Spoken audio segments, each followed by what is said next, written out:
which is organized by College of Vocational Studies and at IPB University. And this is designed for the students around the world, not only to enrich academic profile, of course, and also personal development, but also to improve their abilities in the global competition. So congratulations for the Sekolah Vokasi IPB for this successful summer course program. Ladies and gentlemen, by definition, food system encompass the entire range of actors and that interlinkage value-adding activities involved in the food production, aggregation, processing, distribution, consumption, and disposal of food products that originate from agriculture or from forestry or fish, embedded in parts of the broader economic, societal, and natural environments in which they are. We do aware that at present we are facing so many food system problems. In some countries, in some areas, we face a decrease of food production because of many reasons, particularly due to the climate change. So there are so many drivers that affect food system, of course. And we found also the social conflict in some African countries, and now in European countries between Ukraine and Russia, which is, we understand that it is greatly affect the food price in the world. And then we are aware also that we face some demographic transition changes. Now, urban people is likely higher than rural people. And then in some countries, economic is growing very fast. And all of this change the food consumption pattern, which is usually indicated by increased demand on animal foods, fruits and vegetables, or in general, increase the foods that produce using much more input to produce per metric tons or per kgs.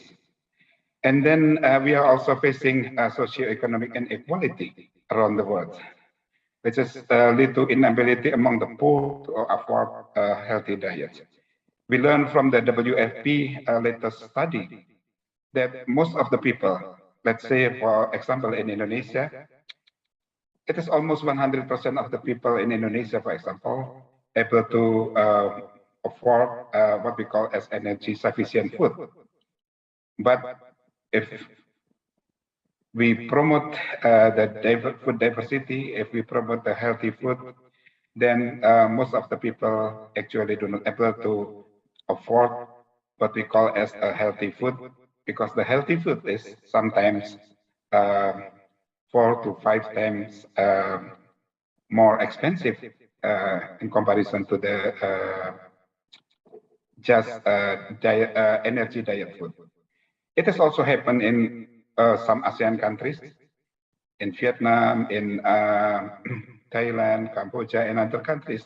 We are facing the same themes that most of the poor people cannot afford what we call as a healthy diet or diversified diet. And we still have also a big problem regarding the food loss and waste. I think it is a big problem for every country in the world. Food loss and waste remain contribute to high loss from the food availability in every country. Approximately around 30% of our food product loss during the post-harvest up to the consumer. And we know that 30% is a very big amount of food. It can overcome a hunger problem around the world, actually. And then also the burden that yield from this food loss and waste, of course, is very big to our health of the health of the earth. Yeah, of course, we need to be able to reduce the food loss and waste to decrease or to minimize the carbon production and so many environmental problems. So that's why sustainable food system transformation is the answer for this. And of course, the today's webinar and also summer course conducted by Sekolah Vokasi IPB is very relevant to our current problem. And of course, we are really have to do our best, have to try our best to be able to ensuring access to safe and nutritious food for all by enabling to the all people to be nourished and healthy. And of course, we need some more innovative action to be able to do that. And then, of course, we have to shifting also to sustainable consumption patterns by promoting and creating demand for healthy and sustainable diets and reducing waste. And of course, we have to develop our innovation to be able to make the food accessible, affordable by the poor particularly. And then, of course, we have to boost our nature positive production at a sufficient scale, and then advancing equitable livelihood and value distribution by raising income, particularly among the poor farmers, distributing race, expanding inclusion, promote full and productive employment and decent work for all.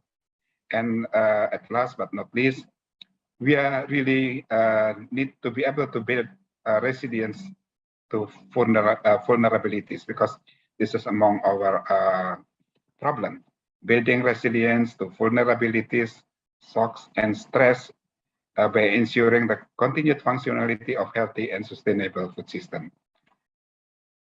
Ladies and gentlemen, to do that, we need a food system planner.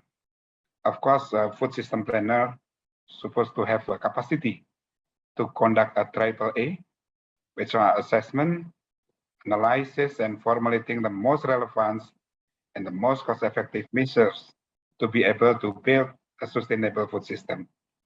It is able to guarantee the sustainability of food production, formulate a wise food habits, which is characterized by pro-environment and pro-food consumption, and finally, guarantee that all people at all time able to access and consume a healthy diet to support an active and healthy life.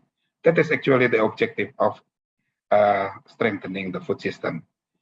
Ladies and gentlemen, finally, by saying Bismillahirrahmanirrahim, in the name of God, the most gracious, the most merciful, I officially open the first summer course and webinar series program in 2022 today, Monday, 27th of June, 2022. Thank you for your kind attention. Wassalamualaikum warahmatullahi wabarakatuh. Waalaikumsalam warahmatullahi wabarakatuh. Thank you so much, Prof. Derajat, for your opening remarks on the summer course 2022 in Vocational Studies of IPB University. And ladies and gentlemen, let's move on to the next agenda, as we know that we have our profile video that would be present today. So after this, we would like to present our profile video from IPB University and also College of Vocational Studies of IPB University. So ladies and gentlemen, please enjoy the video.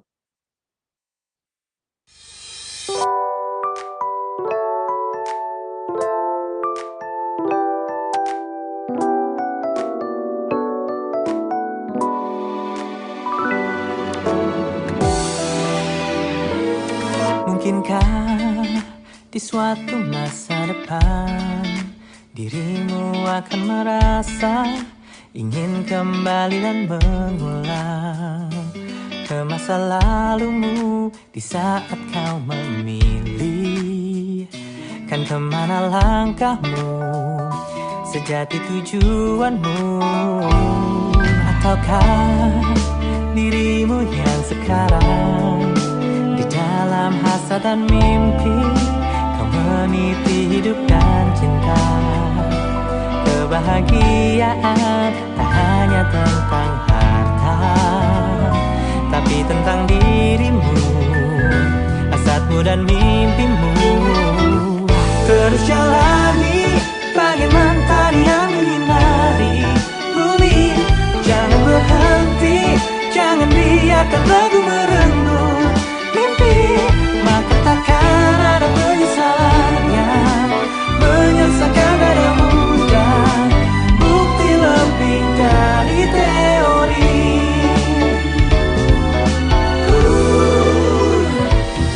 Bukankah selalu kau yakini bersama kesulitanmu ada kemudahan yang pasti. Meski orang coba jadikanmu bimbang.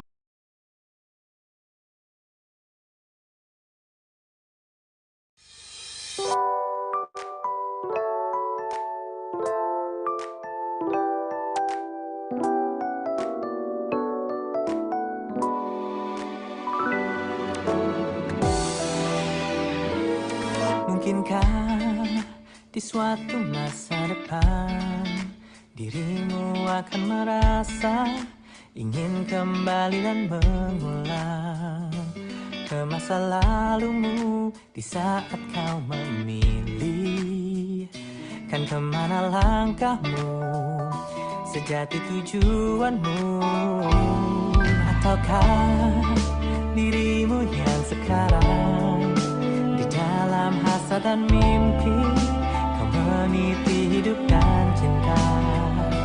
Kebahagiaan tak hanya tentang harta, tapi tentang dirimu, hasratmu dan mimpimu. Terus jalani bagai mentari yang menyinari bumi. Jangan berhenti, jangan biarkan lagu merenung mimpi. Maka takkan ada penyesalan yang menyelesaikan dada muda. Bukti lebih dari teori.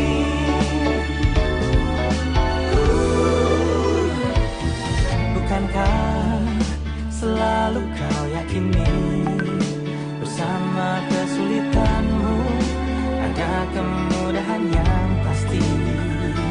Meski orang coba jadikanmu bimbang, namun kau lebih tahu keputusan milikmu. Terjalani bagai mentari yang menyinari bumi. Jangan berhenti, jangan biarkan lagu merenggut mimpi. Maka takkan ada penyesalan yang menyesatkan dada muda. Bukti lebih dari teori.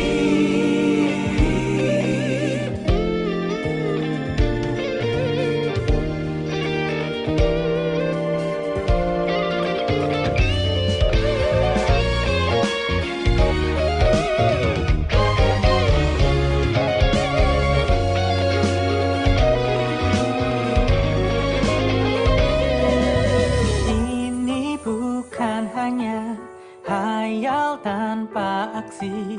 Beranikan dirimu berlari. Is the one of so many international programs that IPB have here. So I hope all the participants that joined today could enjoy from the start until the finish of the summer course, School of Vocational Studies, IPB University.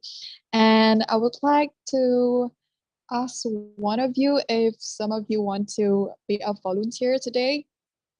Is there any from Philippines? You can give a reaction. 3, 2, 1. Okay, next slide. Okay, 3, 2, 1.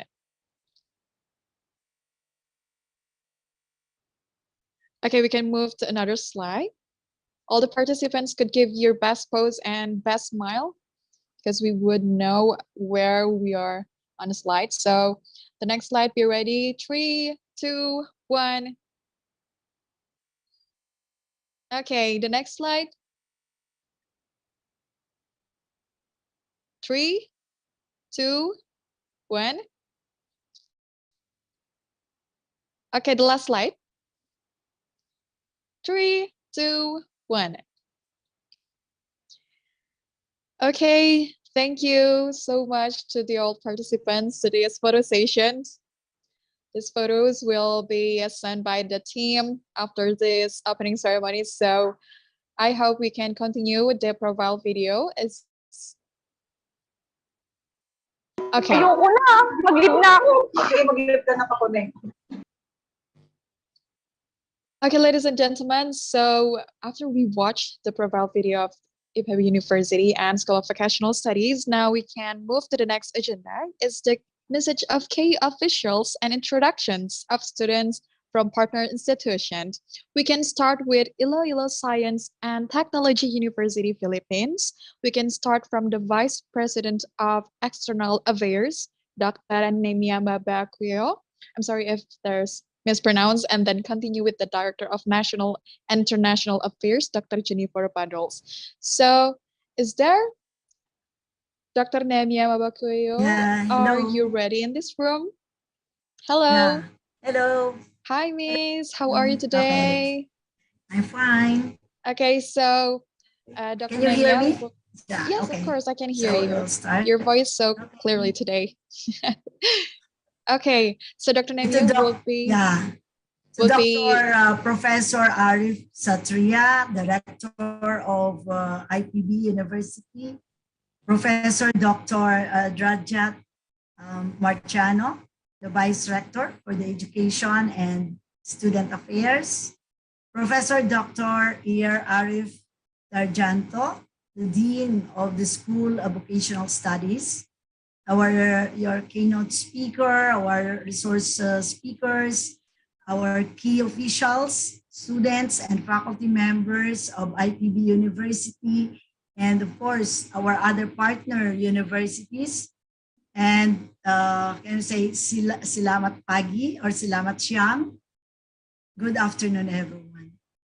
To promote the internationalization of TVET institution and improve international competitiveness and employability of TVET students in Southeast Asian countries, the Southeast Asian Ministers of Education Organization, or what we call as the CIMEO, in collaboration with industries of education, other TVET relevant industries, and TVET institutions have introduced the CIMEO TVET network.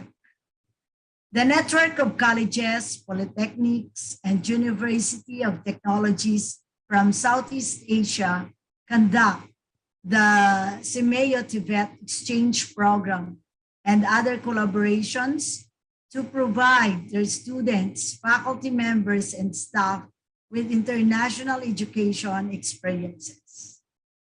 Iloilo Science and Technology University is happy, grateful, and proud to be a partner of IPB University in this virtual collaborative academic endeavor championed by CIMEO TVET.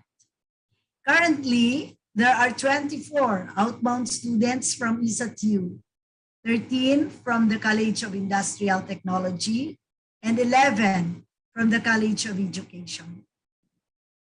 To the ISATU students and the rest of the students from other higher education institutions in the Southeast Asian region, we wish you all the best in this academic undertaking that you are set to venture on. May this journey give you more chances to enhance your hard and soft skills, find new friends, and gain more knowledge through the various points of view shared in your class. Virtual exchange programs globalizes the curriculum, introduces students to an interconnected world, and promotes digital literacy as well. Dear students, The virtual exchange program will allow you to engage in project-based learning, foster your cultural appreciation and understanding, develop your professional skills, facilitate intercultural collaboration and communication, support global engagement, and promote global awareness and change your perspective. So make the most of every chance to get to learn in your virtual classroom for your growth and development. And on the note, ESATU is grateful for this most wonderful opportunity to collaborate with IPB University. A collaboration that prepares our stakeholders for a greater future ahead.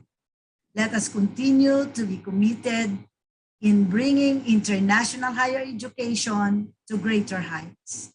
IPB University, thank you for this opportunity for our students. Please know that we are more than happy to be a part of this extended international family in the academy.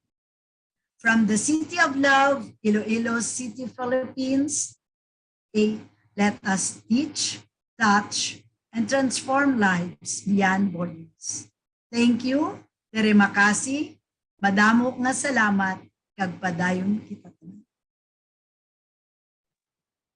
Thank you, Dr. Nemia, for your greeting speech. And before we get or move to the next agenda, we have to thank you to Professor Drajat. Thank you so much for attending our event summer course School of Vocational Studies today. I hope you have a great Monday today, sir. And thank you for joining us this morning. Okay, so ladies and gentlemen, now we can move to the next agenda. Is there Prof. Drajat is still in the Zoom? Yeah, thank you very much. I would like to leave and please continue the meeting. Okay, Professor Drajat, thank you so much. Okay. Have a great Monday. And thank you so much for our Dean of Vocational Studies of IPB University, Professor Arif Daryanto. Thank you so much for attending us this morning. And ladies and gentlemen, we can continue to the next agenda. We would like to present you our profile video of IPB Vocational Studies. So please enjoy the video.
Okay, ladies and gentlemen, we can move to the next agenda. I'm sorry if there are any mistakes on our techniques. And let's move on to the introduction of participants from Mariano Marcos State University, Philippines, Dr. Jeanette Diaz-Scott as the Chief for Faculty and Student Mobility.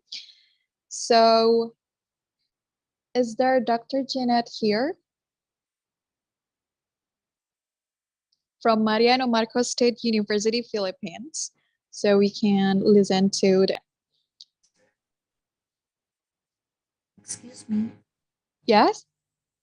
I think Sir June Badoles has not yet introduced the participants from ESATU, Philippines. Oh, okay. I'm sorry, ma'am. Dr. Bedoles. So, I think okay, before we jump to the Mariano Marcos State University, we can continue the introduction of participants from Iloilo Science and Technology University, Philippines by Dr. Jennifer Badrols as the Director of National and International Affairs. Is Dr. Jennifer? So, I'm here, ma'am. Good afternoon, Miss Alfresta. I would like to introduce our participants for this summer course of the IPB. First of all, so I would like to greet our also here in the Zoom meeting, we have the Marketing and Communication Officer, Miss Giza Napone. And also we have Miss Shailini Hisusani, the Coordinator for the College of Education. And also Miss Angeline Basco, the Coordinator for the College of Industrial Technology. Also, we have here Miss Sheila La Rosa, Food Technology Faculty of the College of Industrial Technology. And also we have Miss Jenny Mi Haro, our staff here in the External Affairs. And yours truly, Dr. June Badales, the Director of the National International Affairs of the ISAT University. So we have in this program, in the summer course for IPB, we have 13 students who will be participating from the College of Industrial Technology. They are from the Bachelor of Industrial Technology, Food Technology. Please, the students, if you are here, so please wave, turn on your camera.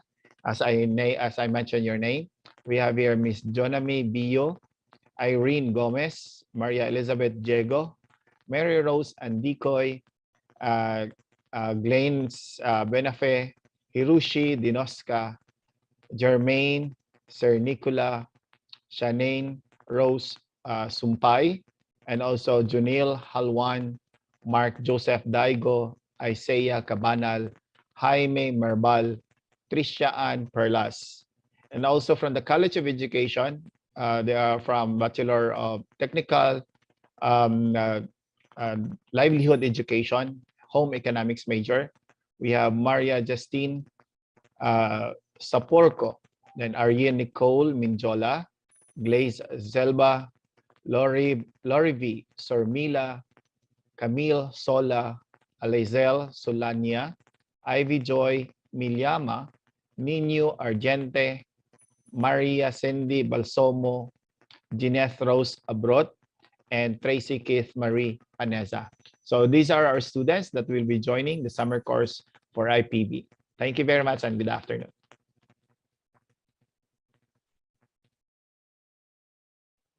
Okay, thank you so much for your introduction of participants, Dr. Jennifer Badrols, as the Director of National International Affairs from Iloilo Science and Technology University, Philippines.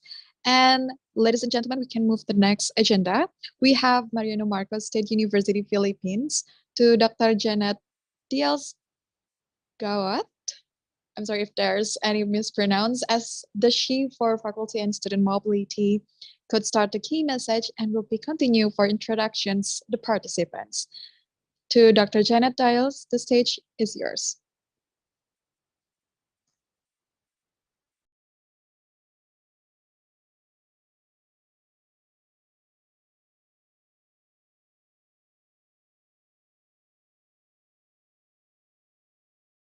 Okay, ladies and gentlemen, I think that Dr. Janet is not in the Zoom yet, so we can continue to the Guimara State College, Philippines, to Dr. Lilian Diana B. Pareno as SUC President.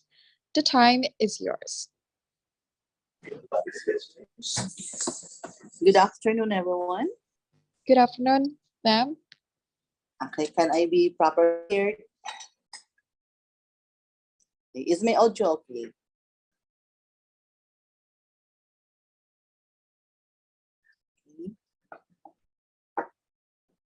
Hello?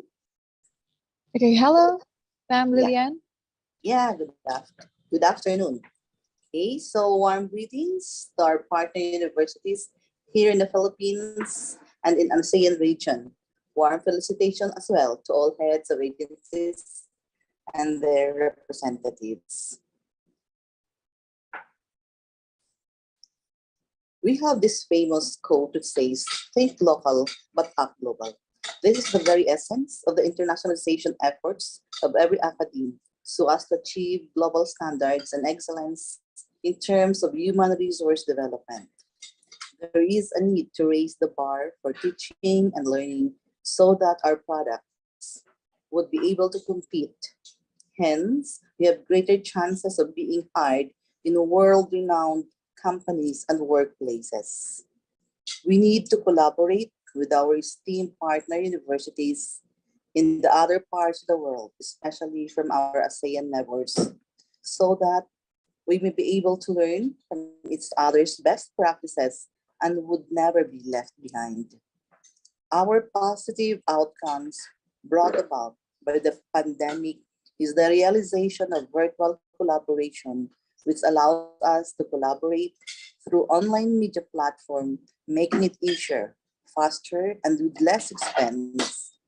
The world has become smaller in a sense, and there is no reason why we cannot learn from each other and produce the best graduates.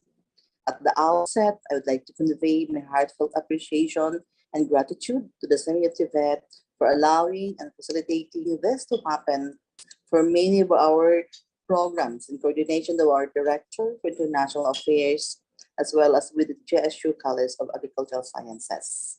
We hope that this would jumpstart to more collaboration endeavors in the future. Good luck and God bless everyone.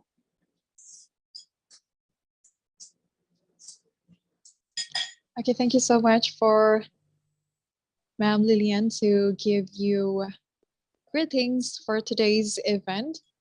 So, ladies and gentlemen, we can move. Okay, so we can move to the College Community Sungai Petani Malaysia. We have Mr. Anchik Rozam bin Ahmad as the Vice Director from College Community Sungai Petani Malaysia. And Mr. Anchik will be greetings or give the key message, and also then could be continued by TSCP Salmah binti Mohpilus as the head of international unit. So is Mr. Anchik already attend this Zoom? Yes, Miss Alfrista. Yes, I'm Yes. here. Okay. Good morning, sir. Good afternoon. Yes. Good afternoon. Good Now afternoon, in sir. Malaysia it's about 12. It's about 1 p.m. Okay. Okay, sir. So to Mr. Anchik, the stage is yours. Okay. Thank you, Miss Alfrista. Good morning and Assalamualaikum warahmatullahi wabarakatuh. Professor Dr. Derajat Baktianto, Professor Dr. Arif Satria, Vice Director and Director of IPB University, and also to the Professor Dr. Arif Darjanto, Dean of College of Vocational Studies of IPB University, and to all of the respective staff and students of the College of Vocational Studies, IPB University. Not forgetting to the staff of the Sungai Petani Community College who are here as well as with us today. I'm Razam Ahmad, Deputy Director of our Academic Division of the Sungai Petani Community College. It's truly my honor that on behalf of the entire college, I am given the opportunity to give you a formal welcome. Your legacy, professionalism, and prior achievements are all known to us, and I hope with this collaboration, we will also be able to set a new milestone. Thank you to each and every one of you for being here with us today. I am very pleased to be able to welcome those of you that have been with us for a long time now, as well as those who are new. Before we get started, I would like to express my appreciation to all of you who generously help us make this event come together to become a success. Before I proceed further, I am contented to brief you all about Sungai Petani Community College. Our college is situated in Kedah, Malaysia, North Peninsula of Malaysia, and we offer certificate courses such as beauty therapy, hospitality, automotive, and culinary. We are also offering diploma in beauty therapy and a pastry certificate course for special students. We do as well organize and offer varieties of lifelong learning programs. Some of the courses under lifelong learning that we offer are courses in cooking, beauty, makeup, food service, and automotive. They also have English, Mandarin, and Arabic language courses too. Community colleges in the country have their own specialties, and almost all of the short courses are relevant to current industry market needs. Dear everyone, well, there is some glimpse and information on our community college, and I hope everyone get a picture of all of the courses that we are offering. Let's move on with the agenda of our program today. As we all aware, this is a special opportunity for us to celebrate our collaboration for the second nutrition, agriculture, and sustainable food system in tropical countries, food security, and the sustainable development goals. I ask for your collaboration to build upon these works and to ensure our strategic plan come to fruition. Through our approach to academic engagement and our student focus, we create big, meaningful results that place us in a very special category. We have built a reputation that increasingly attracts talented and bright students. The rapid pace and challenge of pandemics over the past years have been intense, and I'm proud to say that we have achieved great success with creativity, resourcefulness, and integrity to have the virtual student exchange and make this mythical program a reality. Without further delay, I would like to introduce the two students from Sungai Petani Community College who will be partaking in this 2022 summer course. Let's welcome Daniel Iskandar. Say hi, Daniel. Daniel, and another one is Maisara Faiha Omar. Okay, both of them from the culinary courses.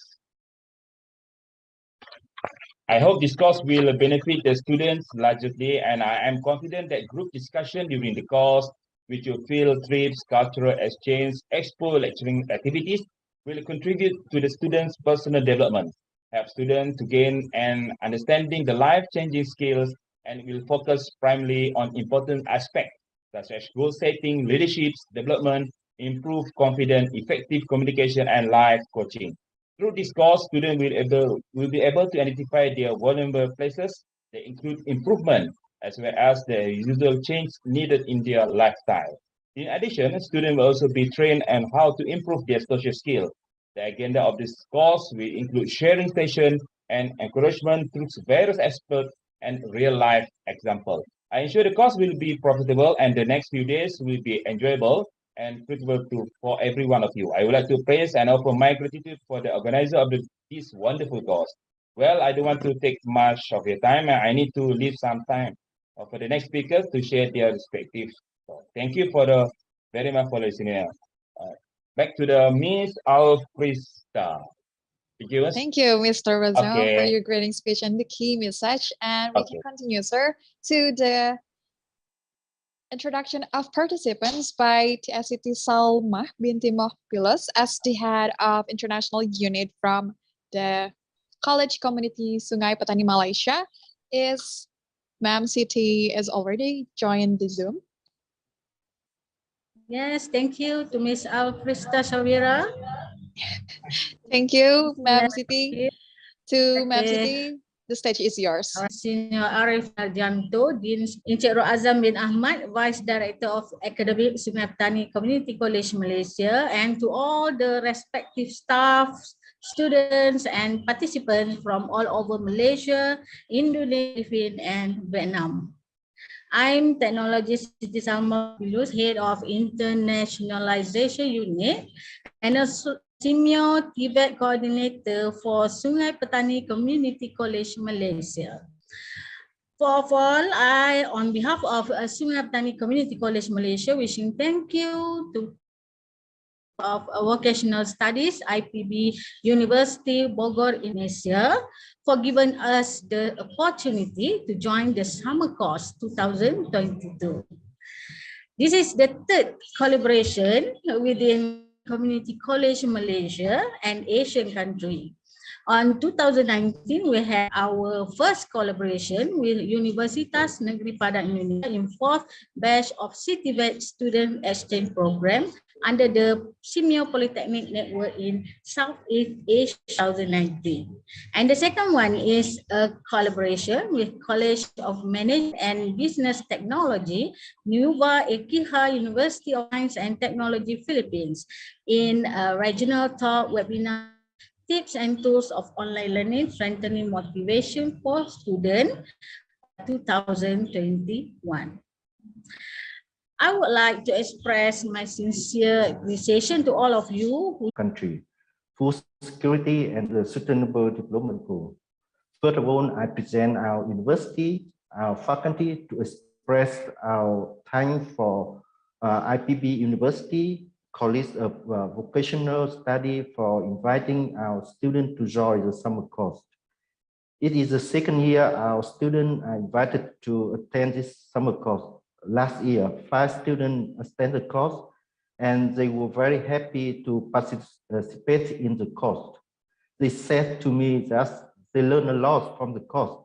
It's not only learning interesting knowledge and skill, but also a wonderful chance to exchange the culture and have many new friends from other countries. From the excellent course last year, this year many our students would like to register for the course. And as I know, there are 9 students from our faculty and 1 student from Faculty of Animal Science will attend this summer course, with many interesting topics presented in this course. I hope our students will study hard, fulfill all the requirements, obtain interesting knowledge, and enjoy the course. So thank you so much again for the organizing the course. And I wish you all very successful summer course. Thank you. Okay, thank you so much, sir, for your key message. And ladies and gentlemen, we can go back to the Guimara State University to Dr. Julius T. Vergara as the Dean College of Agricultural Science. Is Dr. Julius already joined the Zoom? Yes, ma'am. Good afternoon. Oh, good afternoon. I'm so sorry, sir, that I skipped you a minute ago, but we can continue the Guimara State University session now. And to Dr. Julius, the stage is yours. Thank you. So to Dr. Arif Satria, the Rector of IPB University, Dr. Arif Darjanto, the Dean of the College of Vocational Studies, to Dr. Rajat Marjanto, the Vice Rector for Education and Student Affairs, and to all my friends in IPB and the SUCs here in the Philippines, good afternoon. So once again, I would like to thank the organizer and the IPB University for inviting us to attend in this program. So thank you also for considering our institution as your partner institution for this second summer program, especially on our College of Agricultural Sciences here in Guimara State University. So thank you also for accepting our students for this exchange program. So this is very important to us, especially to our faculty and students, to be exposed to an international learning arena like the IPB University, to globalize our program offerings. So as we promised, also, we will take good care of the learning activities of your students for their 2 weeks training with us. So actually, we have conducted the orientation program just this morning, and they will be guided on how to use the platforms for their learning activities. So we will provide them enough knowledge in organic agricultural farming practices and mango production system. So we are looking forward to this collaboration that will continue to open up other collaboration areas for knowledge and technology exchange between Guimara State University and IPB University. So for us to improve our food production systems and to solve problems in crop and animal production with minimal farm inputs. So let us join hands to improve the food system in other localities. So to our students that will attend trainings in the IPB University, Take time to learn more from your lecturers from IPB and be regular in attending your virtual classes because this will really improve your knowledge and skills in the area of agriculture and fisheries. So hope to see you soon, to meet you soon face to face. And thank you very much and good day. Okay, thank you so much, Dr. Julius, for your greeting speech and the key message. And also, we can continue. It's still from the Guimara State College, Philippines. Okay, so we have Mr. Reino T. Herrera as the CITPAT coordinator. To introduction the participants of Guimara State University. Is Mr. Reino is already joined Zoom yet? Yes, ma'am. Fisher, I'm here, ma'am. And okay. Good morning. Good afternoon, Mr. good Reino. afternoon to ma'am. So, okay. So, Mr. Reino, the stage is yours. By the way, ma'am, my screen is visible right now, or my presentation. No. So your section now is to introduction the participants from the Guimara State University. And but my presentation, but my introduction was presented, ma'am, in PowerPoint presentation. Okay. It's okay, sir. Okay, to Mr. Reino, the stage is yours, and you have 5 minutes to introduction your participants. Thank you. Hello, everyone, and good morning. We from Guimara State University, Baterna Campus, the College of Agricultural Sciences. We are very glad to introduce to you the student participants of Guimara State University for the first batch of virtual Semenyo Tibet Student Exchange Program 2022. So the students will have their 2022 virtual summer course program at IPB University on June 27 to July 7, 2022. 16 students were selected, 11 students are from Bachelor of Science in Agriculture, and 5 are from Bachelor of Science in Fisheries. So if you can see the screen, if you can see my presentation, here they are.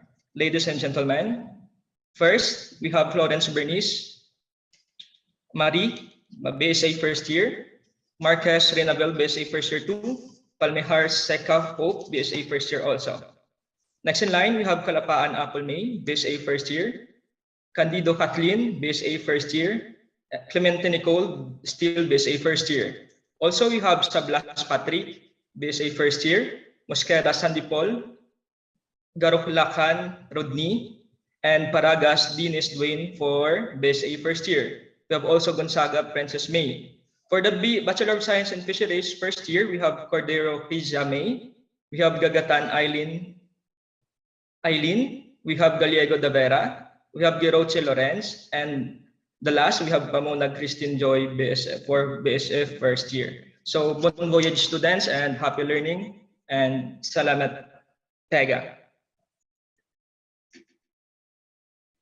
Okay, thank you so much, Mr. Reino, for your introduction. This is so unique way to introduction your participants, and we can go to the next agenda. Thank you so much, Mr. Reino.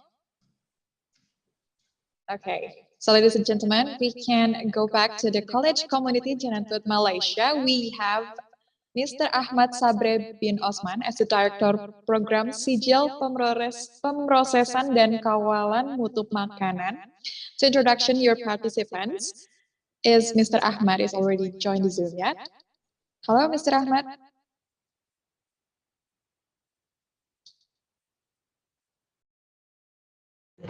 Hello. Okay, hello, Mr. Ahmad. Yes. Wait, I open the video. Okay. Okay. Bismillahirrahmanirrahim. Assalamualaikum and very good evening. Okay, my name is Ahmad Sabri bin Osman from Jalantu College.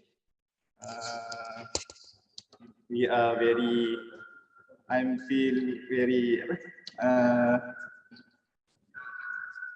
the line is not very nice. Okay.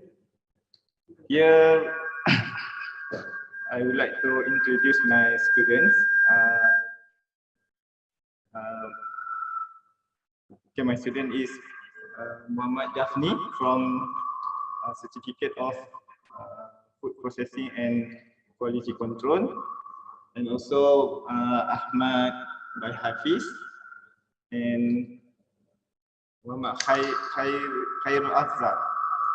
Also, we have also a student from Certificate of Agriculture, Muhammad Arif. Asi Ikhwan and Muhammad Ashraf. Okay, College Kuki Jerantut also we have we conduct two courses, which is food processing and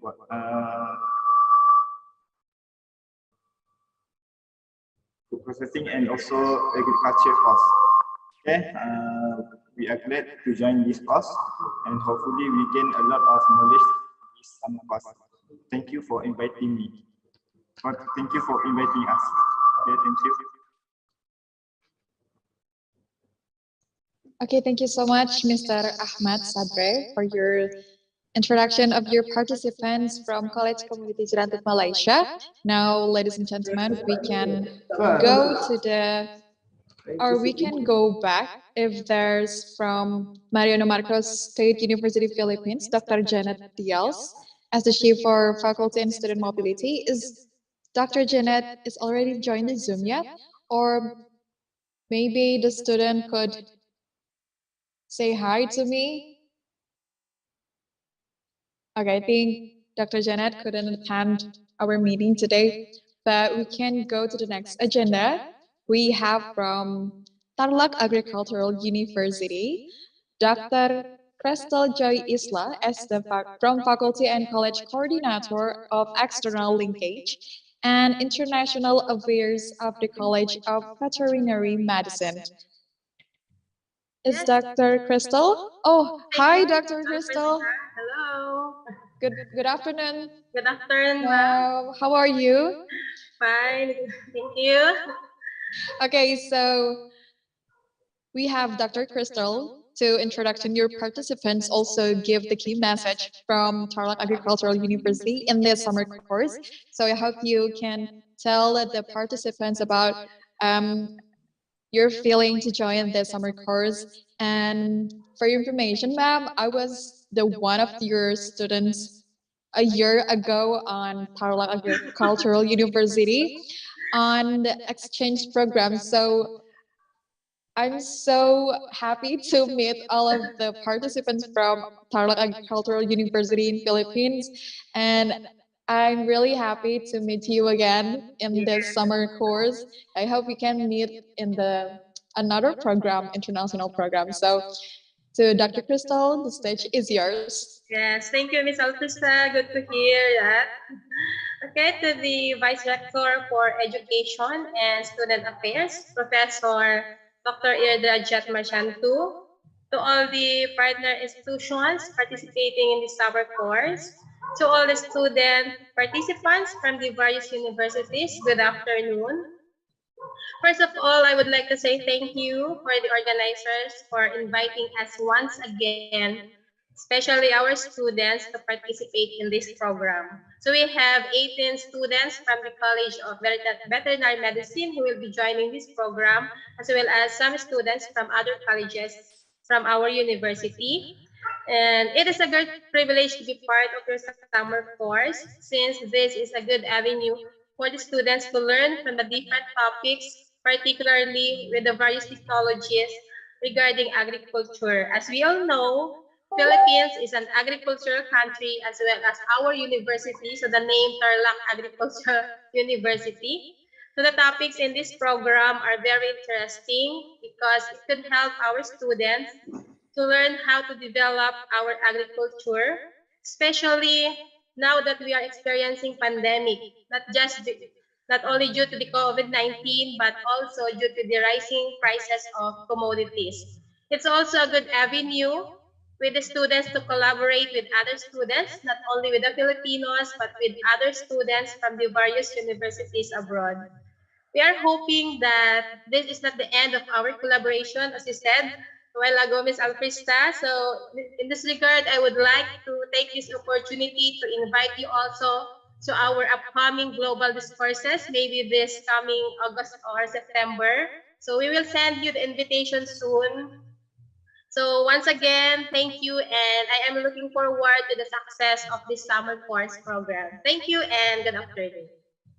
Thank you so much, Dr. Crystal. So, ladies and gentlemen, I think that's all from our partner institutions to giving the key message and also the introduction of their participants. We are happy to invite you all in the summer course program, and I hope we can give benefits and get the feedbacks from all the partner institution in this program, and also we can continue to the next year, and we can have a long-term goals in the summer course, so we can join another international programs by School of Vocational Studies, IPB University. So before we jump to the next agenda, we have a break sessions, I think for 1 until 5 minutes to give you an entertainment from our official songs. So is the team already ready yet? Okay. So, ladies and gentlemen, please enjoy our songs, official songs, and yeah, we will be right back.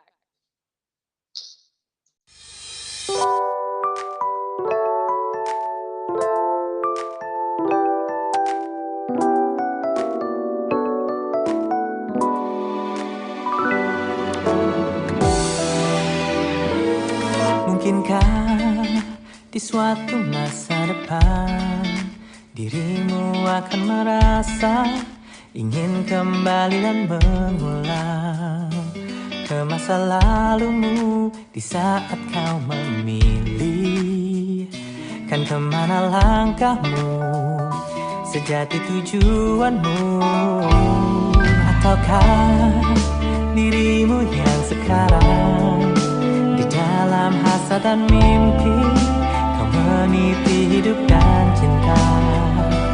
Kebahagiaan tak hanya tentang harta, tapi tentang dirimu, hasratmu dan mimpimu. Terus jalani bagai mantan yang menyinari bumi. Jangan berhenti, jangan biarkan lagu merenggut mimpi. Maka takkan ada penyesalan yang menyelesaikan pada muda. Bukti lebih dari teori.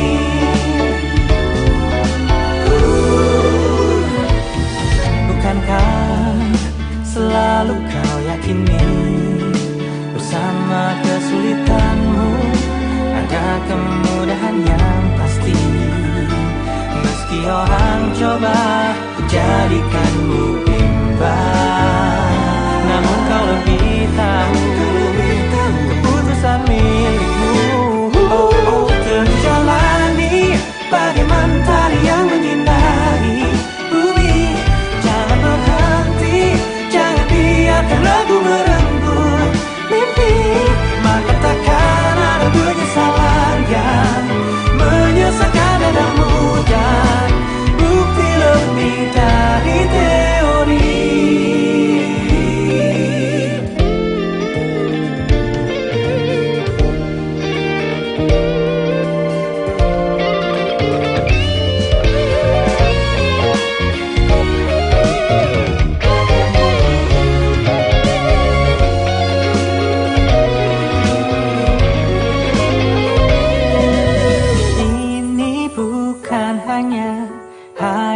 Tanpa aksi, beranikan dirimu berlari di hasratmu.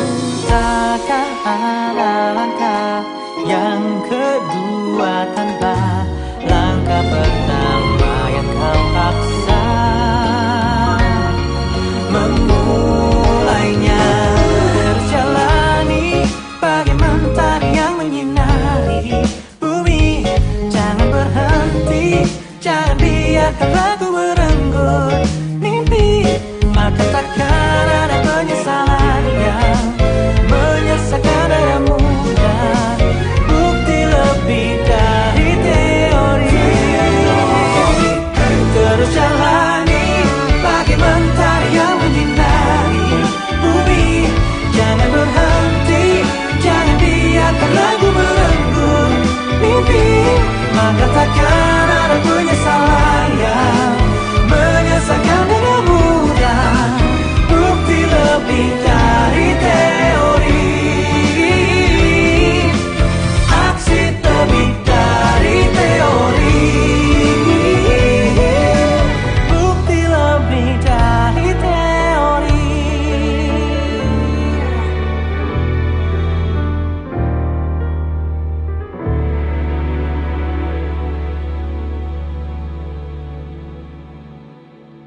Okay, ladies and gentlemen, after we listen to our official songs, before we jump to the closing remarks from the Dean of College of Vocational Studies, IPB University, so I'd like to tell you the information that this year, the College of Vocational Studies, IPB University held the second international summer course on nutrition, agriculture, and sustainable food system in tropical countries with the theme food security and the sustainable development goals. So we hopefully we can invite you all to this summer course from the start until the finish of this international program.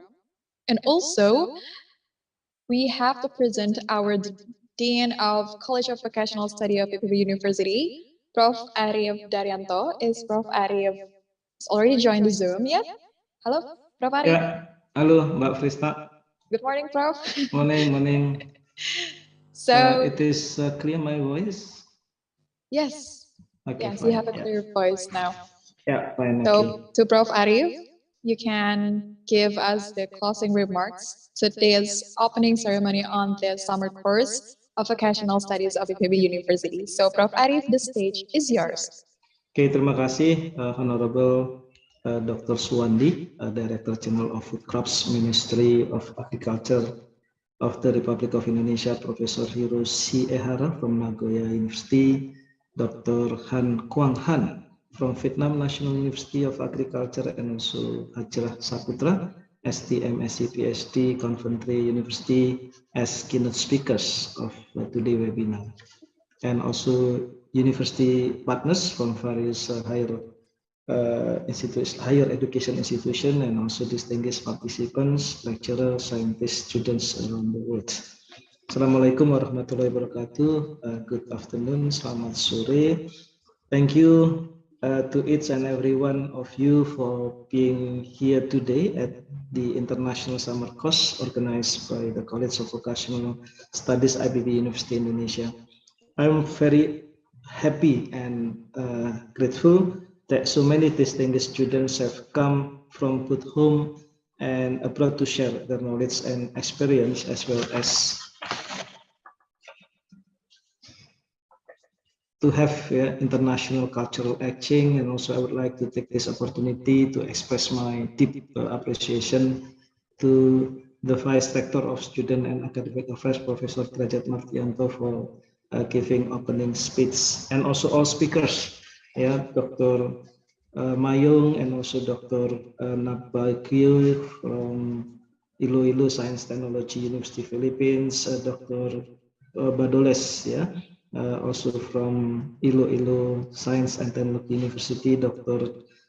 Jeanette Dios Gaut from the Mariano Marcos State University Philippines, Dr. Liliana from Gumares State University or College of Philippines, Puan Sobah binti Abdul Hamid, and also Ibu Siti Salma, and then Muhammad Zul Fazli bin Basir from Community Cerantut Malaysia, and Dr. Nguyen Duc Tung from Vietnam National University of Agriculture.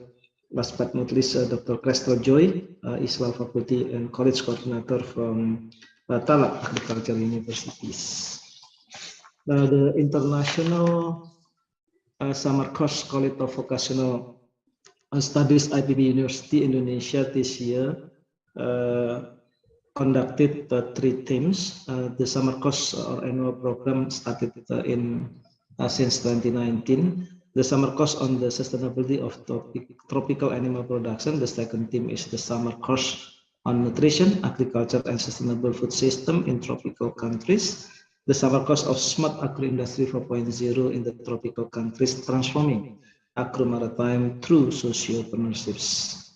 This program run successfully and have been conducting international collaboration and student networking, and initiated the joint curriculum between the College of Vocational Studies IPB and the university partners.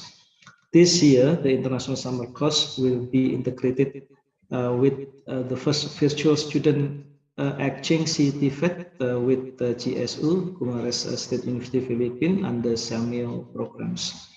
Although the program is still being carried out online, I hope this situation does not prevent you from continuing to explore the knowledge and strengthen collaboration networks. During 2 weeks programs, I hope you will have productive days of interesting and stimulating discussion.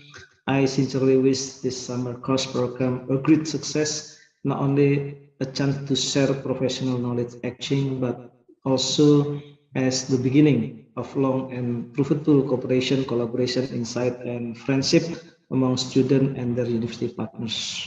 Hopefully, next year we could have summer course offline, so we can visit the university partners regularly, and hopefully that the COVID-19 pandemic will be over soon. Before ending my closing remark, I would like to convey a special thanks to the participants who have been extremely cooperative in staying with us beyond the time allocated. Finally, my deepest thanks of course reserved for the All Summer Course Committee for this priceless contribution and for running a smooth event. Enjoy the program. Thank you for your attention. Wassalamualaikum warahmatullahi wabarakatuh. Okay, thank you so much, Prof. Arif, for your closing remarks on the summer course of vocational studies at IPB University. So, ladies and gentlemen, after we heard about all of the key message and the introduction of participants from the partner institutions, we would like to tell you about the information of webinar first series that will be start on 1 p.m. And this webinar will be present the 3 special speakers from Nagoya University, Vietnam National University of Agriculture, and Conventry University, England, with our moderator, Mr. Dr. Aidil Azad. So we can start the webinar on 1 p.m. And we have still 15 minutes, I think, for ladies and gentlemen and all the participants to take a rest. And we will back at 1 p.m. on the Zoom to start the webinar first series with the 3 special speakers from Nagoya University, Vietnam National University of Agriculture, and Conventry University, England. I hope you can join the webinar first series until the discussion session. And so we will back at 1 p.m. Thank you so much for your attention. Wassalamualaikum warahmatullahi wabarakatuh. We will back at 1 p.m. Thank you.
Pendidikan merupakan salah satu pondasi kemajuan, maka berpengaruh pada sumber daya manusia yang semakin berkualitas.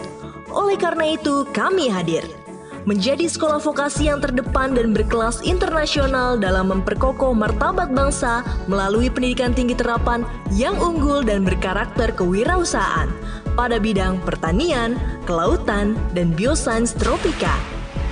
Selamat datang di Sekolah Vokasi Institut Pertanian Bogor. Sekolah Vokasi Institut Pertanian Bogor merupakan salah satu pendidikan vokasi di Indonesia yang pertama kali berdiri pada tahun 1979 dengan nama Program Diploma Institut Pertanian Bogor.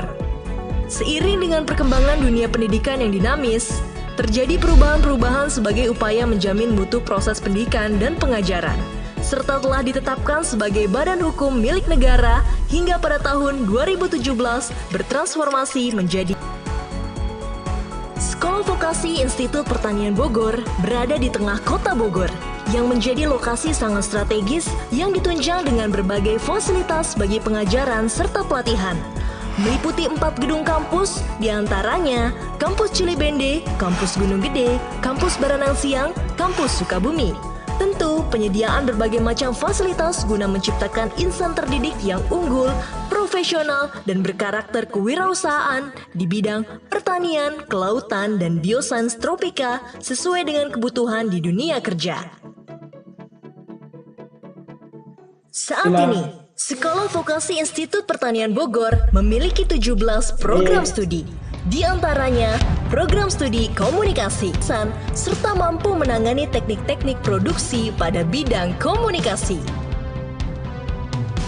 Program studi ekowisata, menghasilkan tenaga ahli madya yang terampil dan handal dalam bidang rekreasi alam dan ekowisata dengan dasar konservasi sumber daya alam.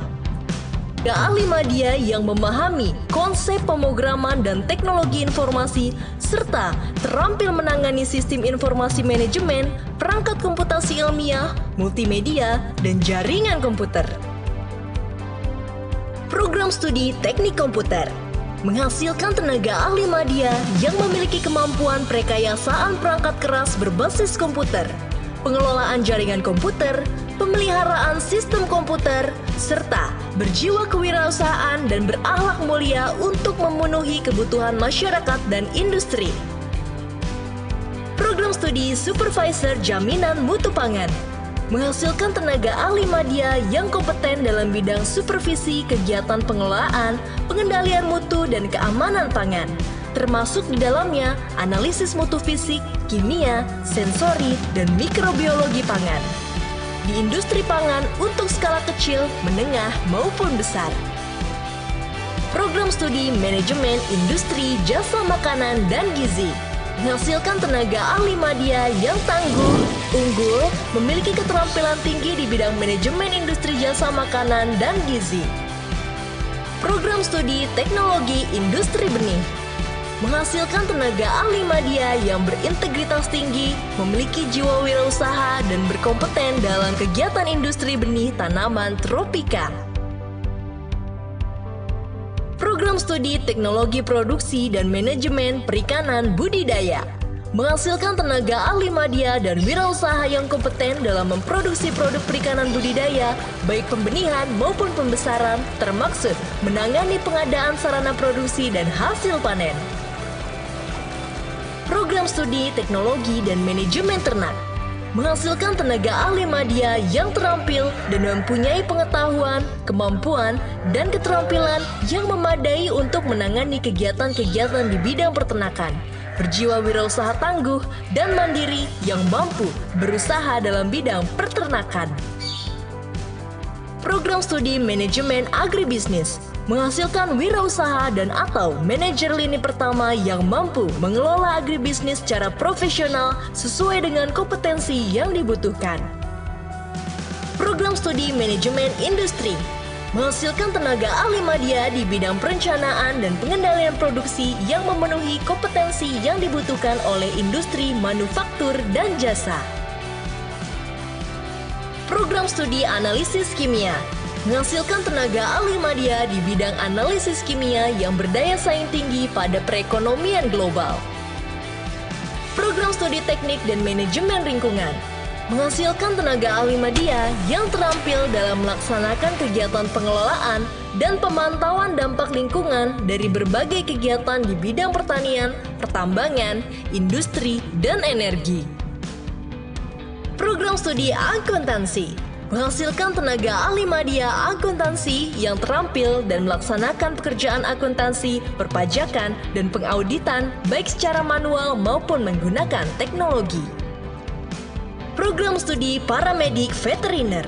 Program studi ini hadir untuk mengakomodasi kebutuhan akan adanya tenaga ahli madya di berbagai bidang kesehatan hewan, produk asal hewan, dan bidang terkait lainnya. Program studi Teknologi dan Produksi Manajemen Perkebunan menghasilkan tenaga ahli madya yang dapat menjadi pengelola di bidang pertanian secara umum dan dapat berwirausaha swasta di bidang pertanian. Program Studi Teknologi Produksi dan Pengembangan Masyarakat Pertanian.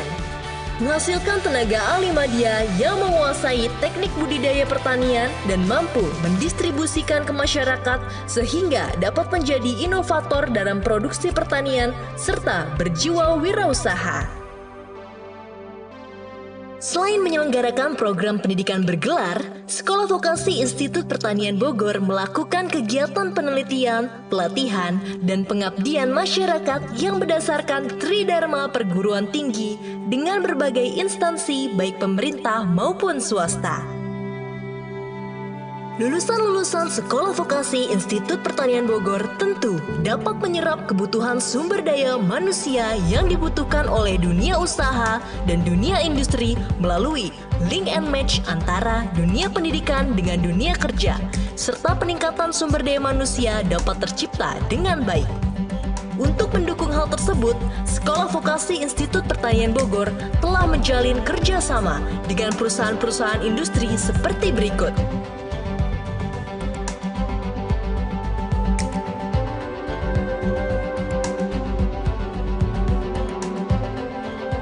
Kerjasama ini menjadi langkah nyata Sekolah Vokasi Institut Pertanian Bogor mewujudkan terciptanya link and match antara dunia pendidikan dengan dunia industri dan dunia kerja.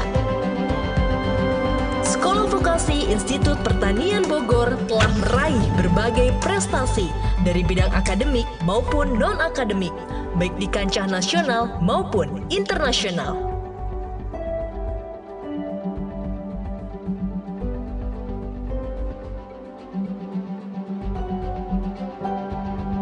Sekolah Vokasi Institut Pertanian Bogor, tangguh, terampil, dan berkualitas.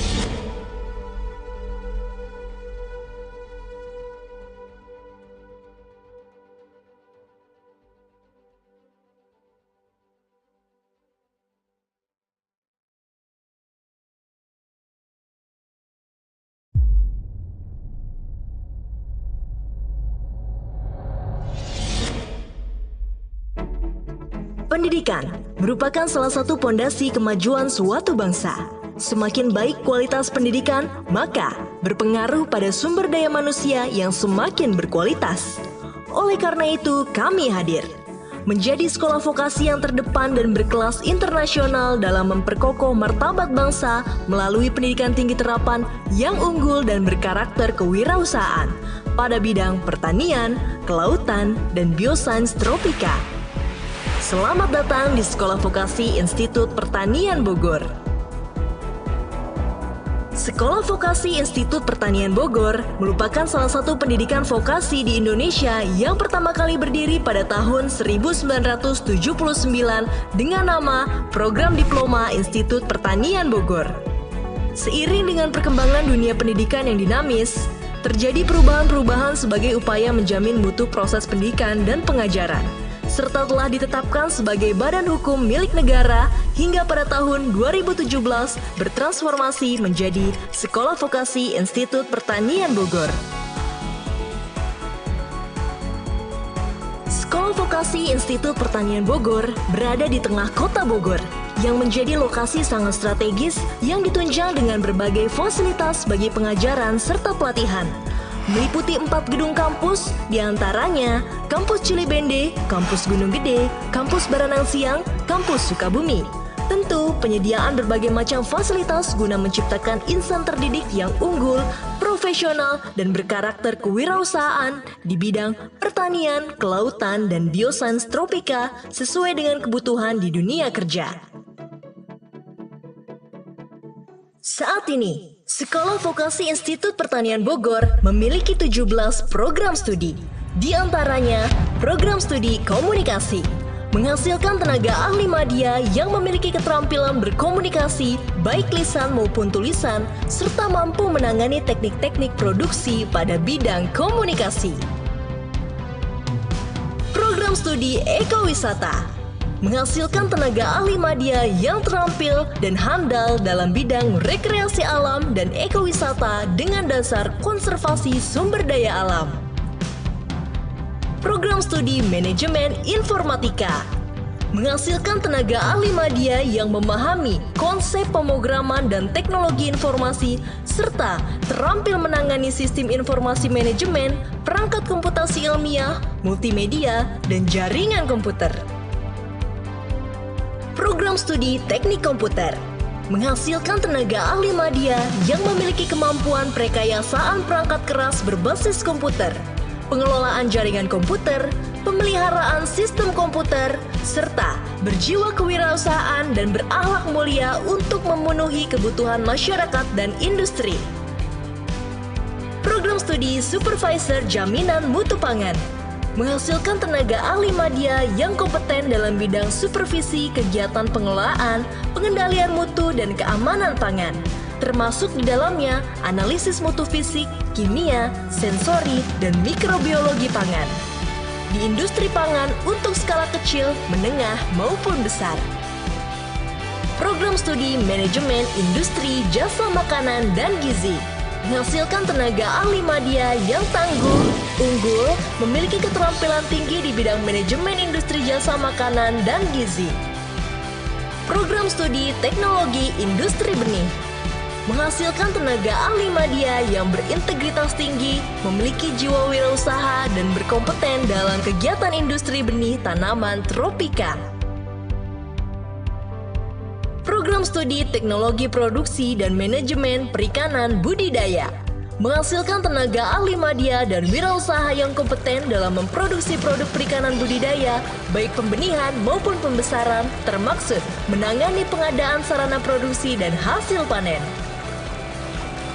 Program studi Teknologi dan Manajemen Ternak menghasilkan tenaga ahli media yang terampil dan mempunyai pengetahuan, kemampuan, dan keterampilan yang memadai untuk menangani kegiatan-kegiatan di bidang peternakan, berjiwa wirausaha tangguh dan mandiri yang mampu berusaha dalam bidang peternakan. Program studi Manajemen Agribisnis menghasilkan wirausaha dan atau manajer lini pertama yang mampu mengelola agribisnis secara profesional sesuai dengan kompetensi yang dibutuhkan. Program studi Manajemen Industri menghasilkan tenaga ahli media di bidang perencanaan dan pengendalian produksi yang memenuhi kompetensi yang dibutuhkan oleh industri manufaktur dan jasa. Program studi Analisis Kimia menghasilkan tenaga ahli media di bidang analisis kimia yang berdaya saing tinggi pada perekonomian global. Program studi Teknik dan Manajemen Lingkungan menghasilkan tenaga ahli media yang terampil dalam melaksanakan kegiatan pengelolaan dan pemantauan dampak lingkungan dari berbagai kegiatan di bidang pertanian, pertambangan, industri, dan energi. Program studi Akuntansi menghasilkan tenaga ahli media akuntansi yang terampil dan melaksanakan pekerjaan akuntansi, perpajakan, dan pengauditan baik secara manual maupun menggunakan teknologi. Program studi Paramedik Veteriner. Program studi ini hadir untuk mengakomodasi kebutuhan akan adanya tenaga ahli media di berbagai bidang kesehatan hewan, produk asal hewan, dan bidang terkait lainnya. Program studi Teknologi dan Produksi Manajemen Perkebunan menghasilkan tenaga ahli media yang dapat menjadi pengelola di bidang pertanian secara umum dan dapat berwira swasta di bidang pertanian. Program studi Teknologi Produksi dan Pengembangan Masyarakat Pertanian menghasilkan tenaga ahli media yang menguasai teknik budidaya pertanian dan mampu mendistribusikan ke masyarakat sehingga dapat menjadi inovator dalam produksi pertanian serta berjiwa wirausaha. Selain menyelenggarakan program pendidikan bergelar, Sekolah Vokasi Institut Pertanian Bogor melakukan kegiatan penelitian, pelatihan, dan pengabdian masyarakat yang berdasarkan Tridharma Perguruan Tinggi dengan berbagai instansi baik pemerintah maupun swasta. Lulusan-lulusan Sekolah Vokasi Institut Pertanian Bogor tentu dapat menyerap kebutuhan sumber daya manusia yang dibutuhkan oleh dunia usaha dan dunia industri melalui link and match antara dunia pendidikan dengan dunia kerja, serta peningkatan sumber daya manusia dapat tercipta dengan baik. Untuk mendukung hal tersebut, Sekolah Vokasi Institut Pertanian Bogor telah menjalin kerjasama dengan perusahaan-perusahaan industri seperti berikut.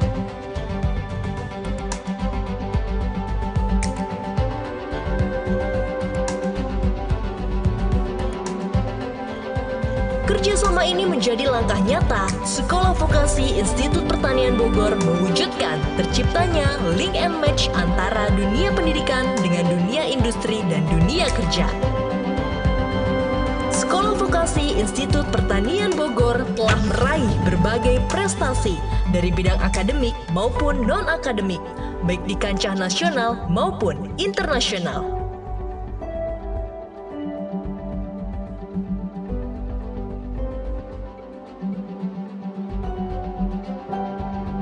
Sekolah Vokasi Institut Pertanian Bogor, tangguh, terampil, dan berkualitas.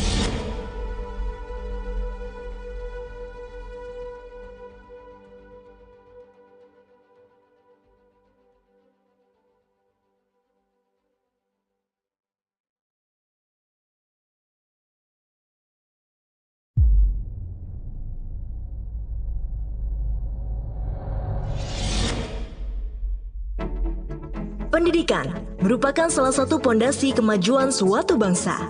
Semakin baik kualitas pendidikan, maka berpengaruh pada sumber daya manusia yang semakin berkualitas. Oleh karena itu, kami hadir menjadi sekolah vokasi yang terdepan dan berkelas internasional dalam memperkokoh martabat bangsa melalui pendidikan tinggi terapan yang unggul dan berkarakter kewirausahaan pada bidang pertanian, kelautan, dan biosains tropika. Selamat datang di Sekolah Vokasi Institut Pertanian Bogor.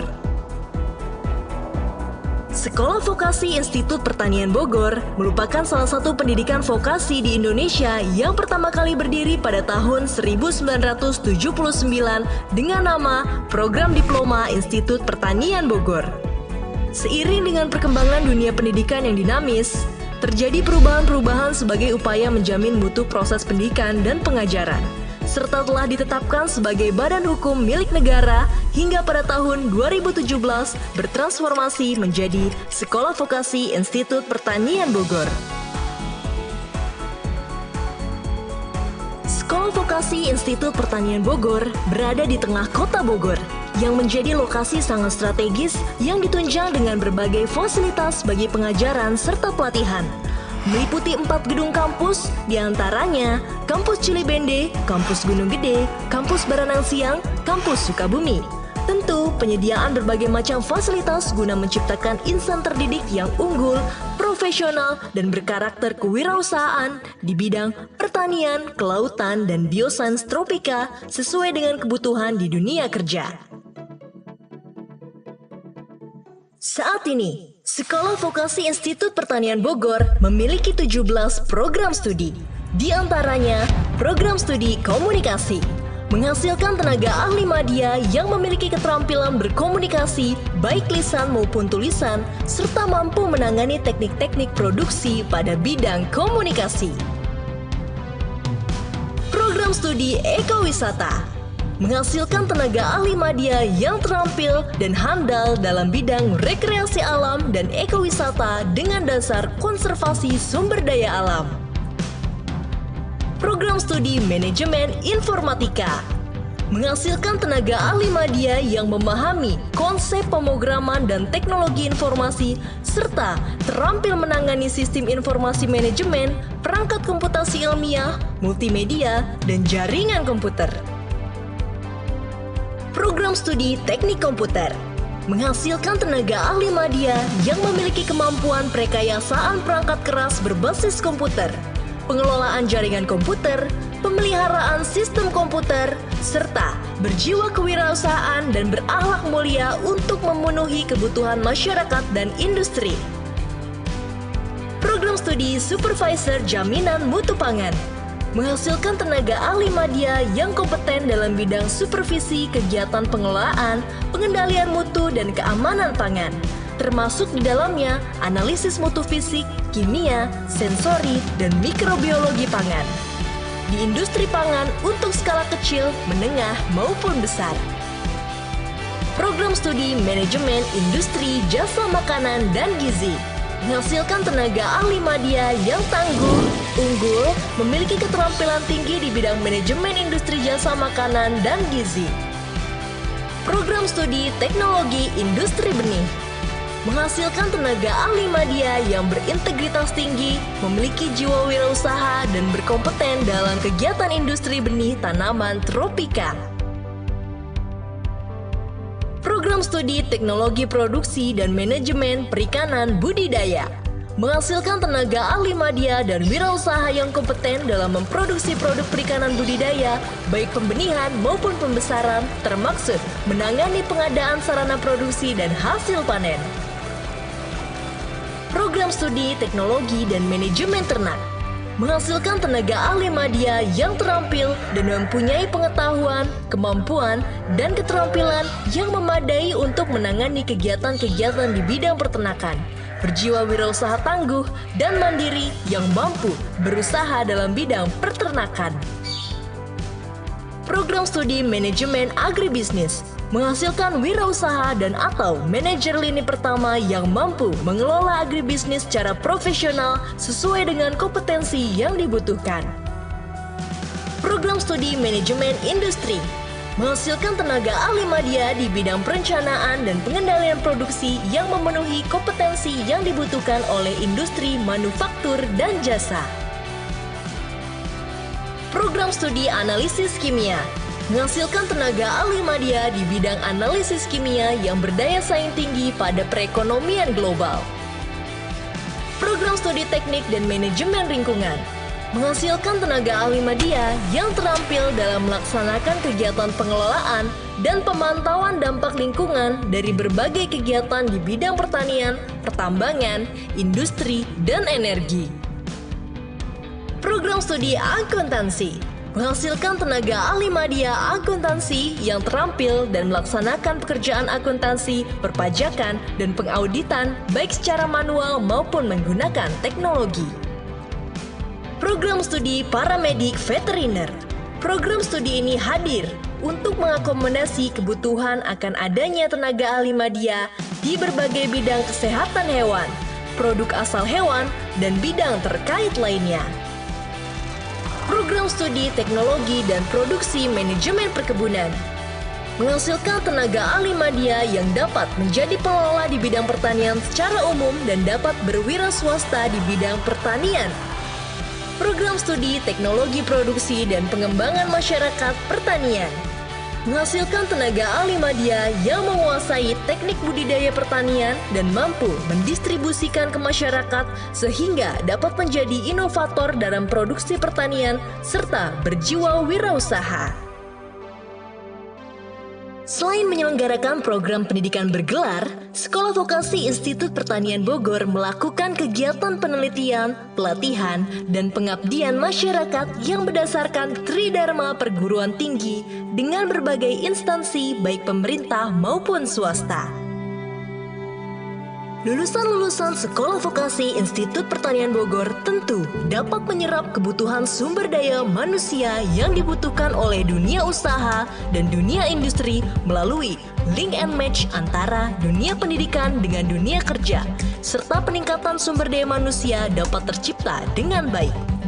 Untuk mendukung hal tersebut, Sekolah Vokasi Institut Pertanian Bogor telah menjalin kerjasama dengan perusahaan-perusahaan industri seperti berikut.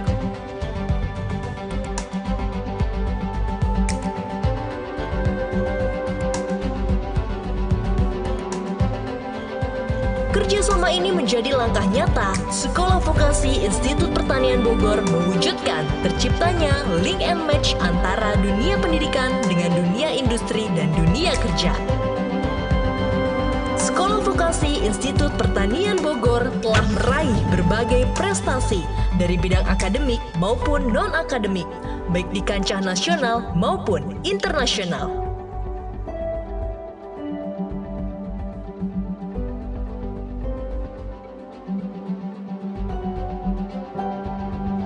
Sekolah Vokasi Institut Pertanian Bogor, tangguh, terampil, dan berkualitas.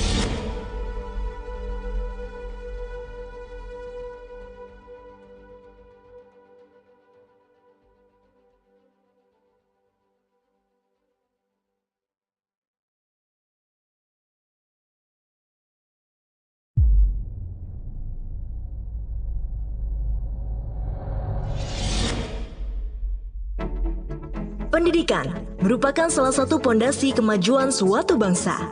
Semakin baik kualitas pendidikan, maka berpengaruh pada sumber daya manusia yang semakin berkualitas. Oleh karena itu, kami hadir menjadi sekolah vokasi yang terdepan dan berkelas internasional dalam memperkokoh martabat bangsa melalui pendidikan tinggi terapan yang unggul dan berkarakter kewirausahaan pada bidang pertanian, kelautan, dan biosains tropika. Selamat datang di Sekolah Vokasi Institut Pertanian Bogor. Sekolah Vokasi Institut Pertanian Bogor merupakan salah satu pendidikan vokasi di Indonesia yang pertama kali berdiri pada tahun 1979 dengan nama Program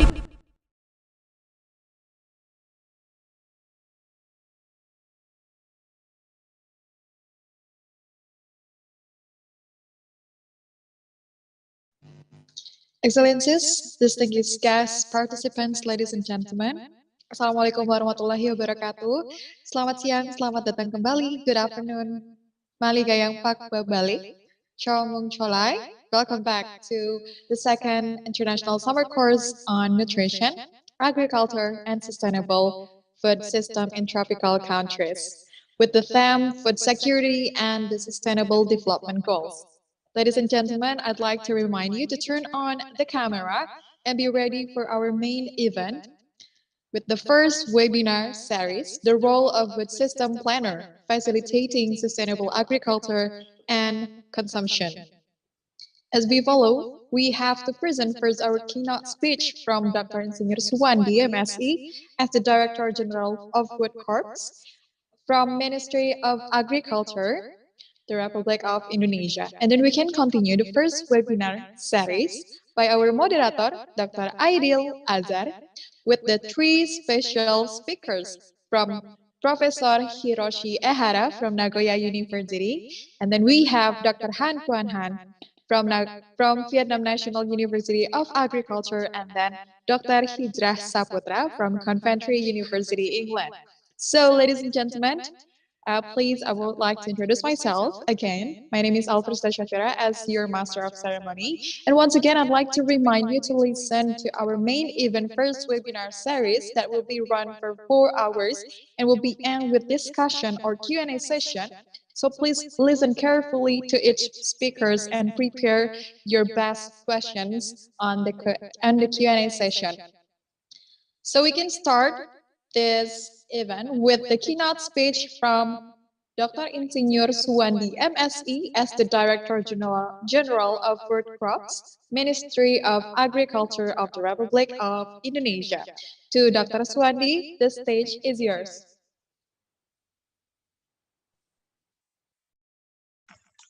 Ms. Aprista, I'm Gatut. I'm representing Mr. Suwandi.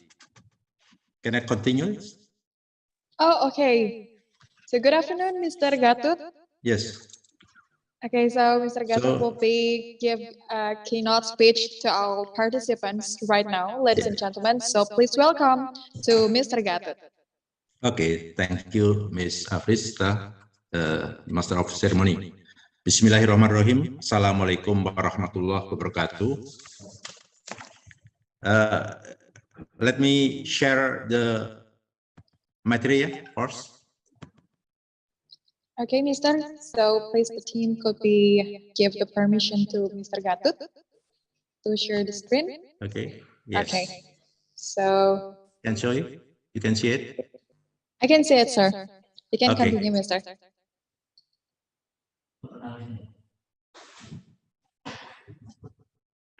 Okay. Again, Bismillahirrahmanirrahim. Assalamualaikum warahmatullahi wabarakatuh. Excellency Mr. Arif Satria, Director of IPB University, speakers, Professor Hiroshi Ehara from Nagoya University, Professor Han Quang Han from Vietnam National University of Agriculture, then Mr. Hijrah Saputra, PhD, Coventry University.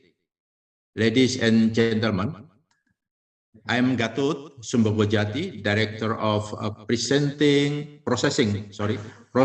and Marketing of Food Crop Product, representing Director General of Food Crop, Minister of Agriculture, Dr. Swandi. Let me convey his keynote speech about accelerations of agricultural, engineering, and technology implementation in facilitating sustainable agriculture and consumption. So, next slide.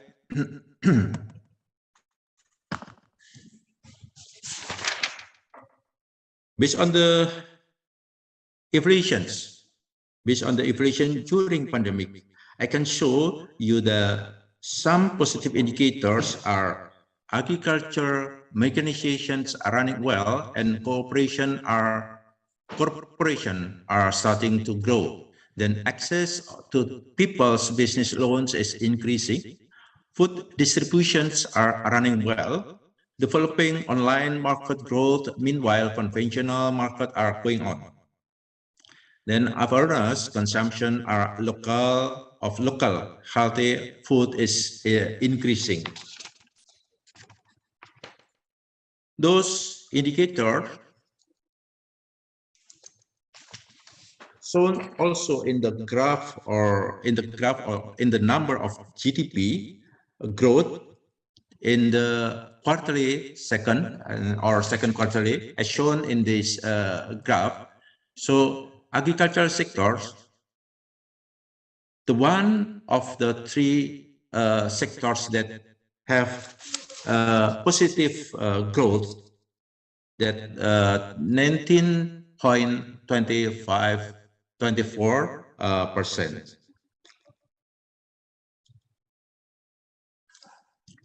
Then this is the second quarterly in 2020. Then in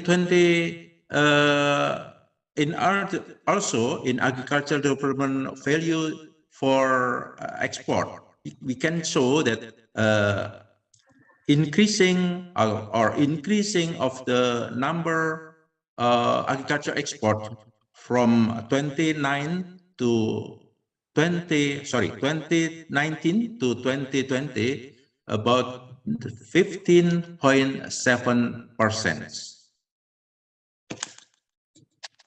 The structured agriculture export value that show in the graph is most of them are olahan. Olahan mean what you call it, a processed product, yeah, processed product.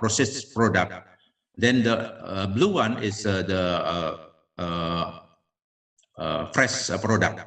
Yeah, and also structured agriculture from structured agriculture export value by subsector. You can show that most of them are from estate crops such as coffee and also etc. Yeah. Then we can also see the period of January-November 2021. The agriculture export value is also increased from 2020 to 2021 in period of January and November about 42.47%. The structure and also subsectors is also same conditions with before, yeah, with the year before. So that indicators also shown to you that some positive indicators of in the pandemic in agriculture is also what you call it is also shown that agriculture is very important. Ladies and gentlemen, increase of people mean increase of consumption. On the other hand, the other side, agriculture area are also going to increase. So technology innovations from the pre-planting to post-harvesting are conducted, must conducted, such as seeds, tolerance against climate change and pest disease, higher production about the seed. Then number 2, cultivations, crop intensity 40, crop intensity 400 means that we have plant paddy 4 times in 1 year. Yeah. Then the third is mechanization, labor effectiveness, and then harvesting technology. And 5 is food innovations. It's very important technology innovation facing a challenge in acceleration of agricultural engineering and technology implementations. Next slide.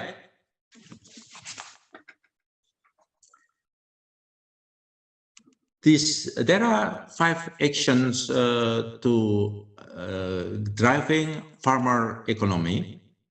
So one is acceleration, or first is acceleration production capacity.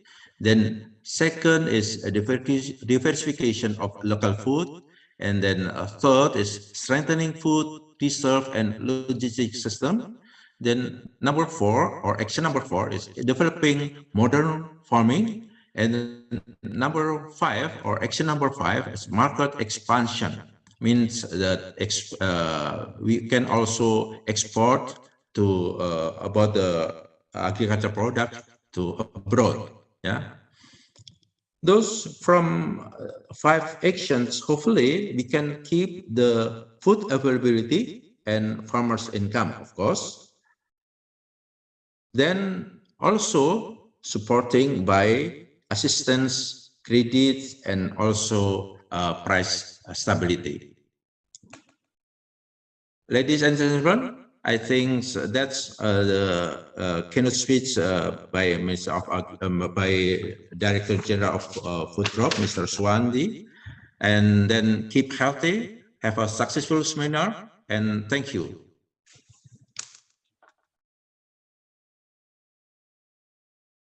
Time to Ms. Afrista.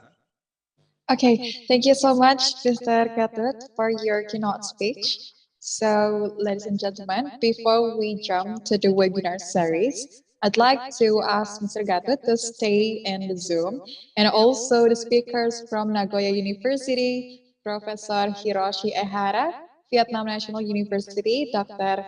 Han Kuan Han, and also Dr. Hijra Saputra from Convention University to turn on your camera.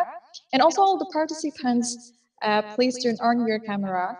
We will take a picture, start from the first slide, so be ready and give your best pose and best smiles, because I'll be counting down from the first slide.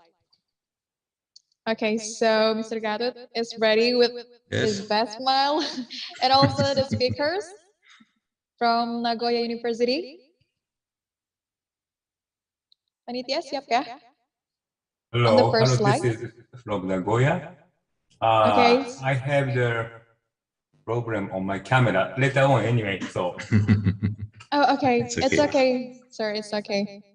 Okay, so from the speakers, please turn on the camera, and also the participants who already joined the Zoom, we can take the picture from the first slide.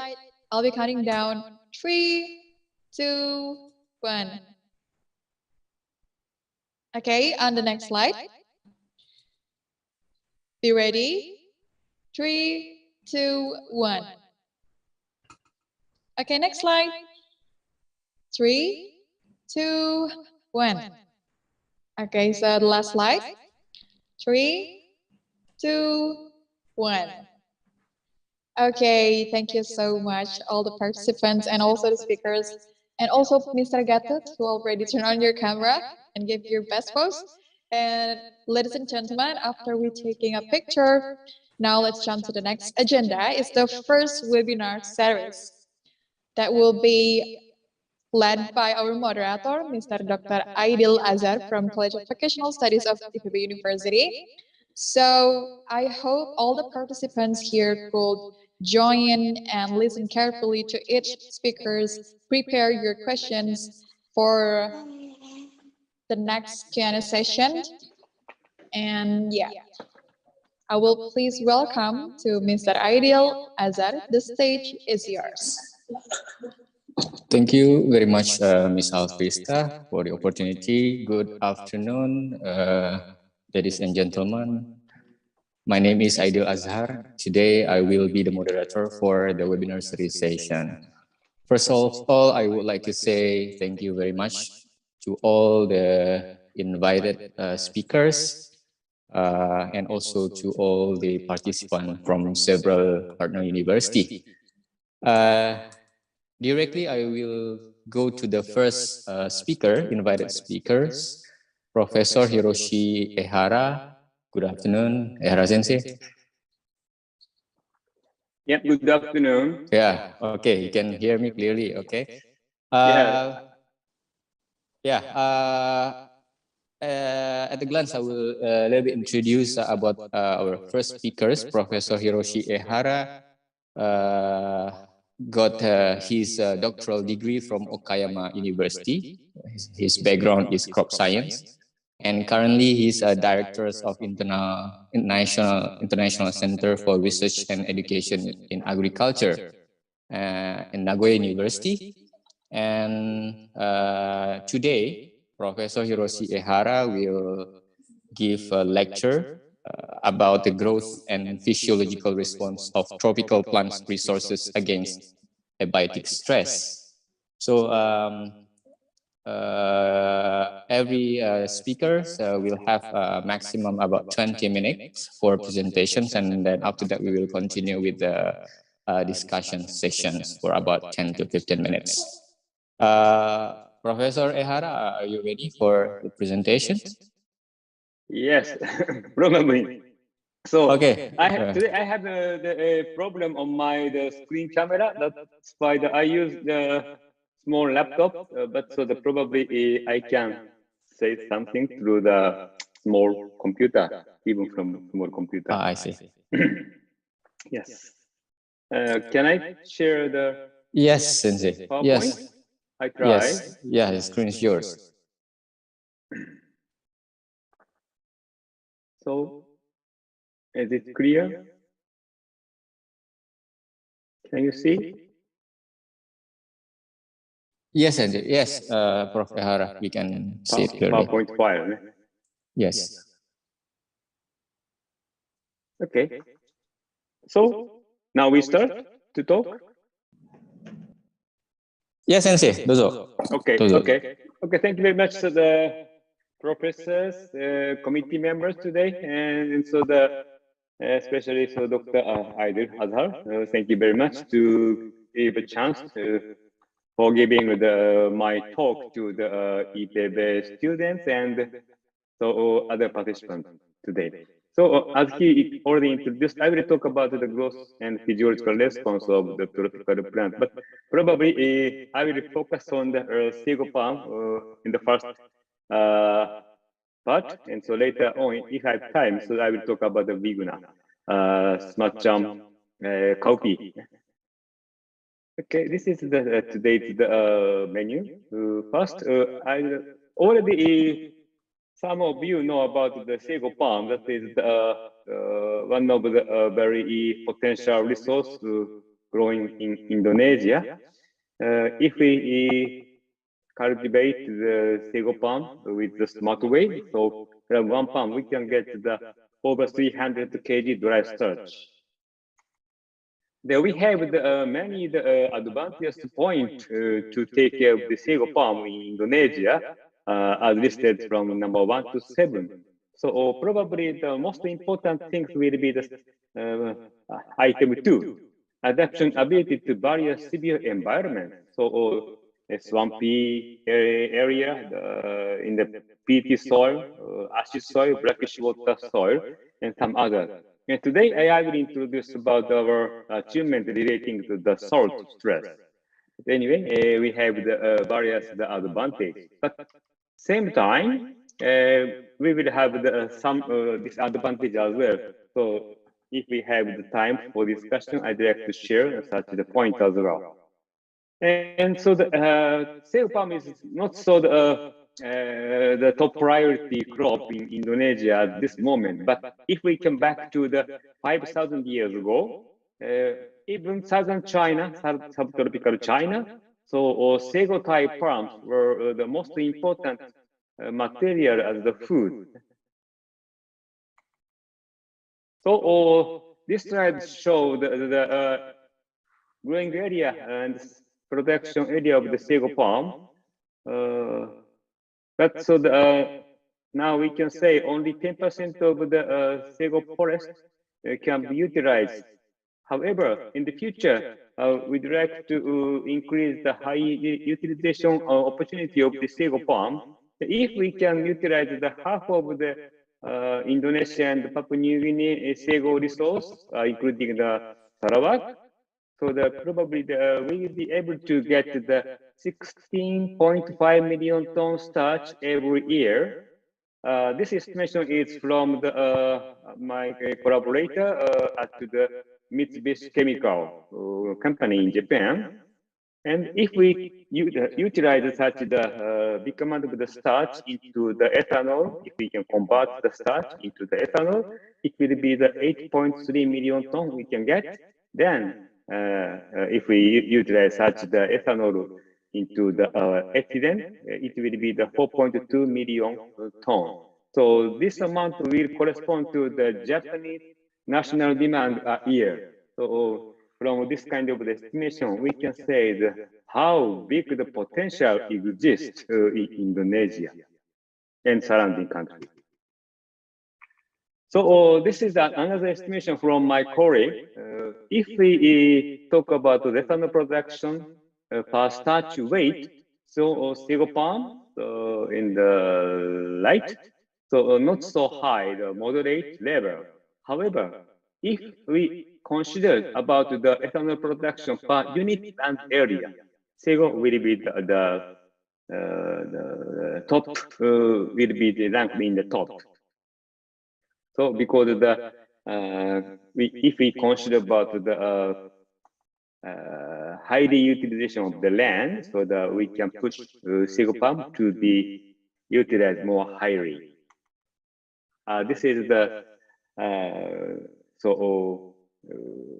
some of the constraint of the sago palm utilization. Of course, we should clear the many agenda. For example, low starch extraction rate from the conventional way. If we follow the small farmers level extraction method, 50% of the sago starch will be the remain in the trunk. We should improve our technique. The reason why the sago, Japanese scientists have interest in the sago palm because Japan is the biggest importer of the sago palm, mostly from the Malaysia at this moment. But so the Indonesia started to aggressively export sago starch into Japan market.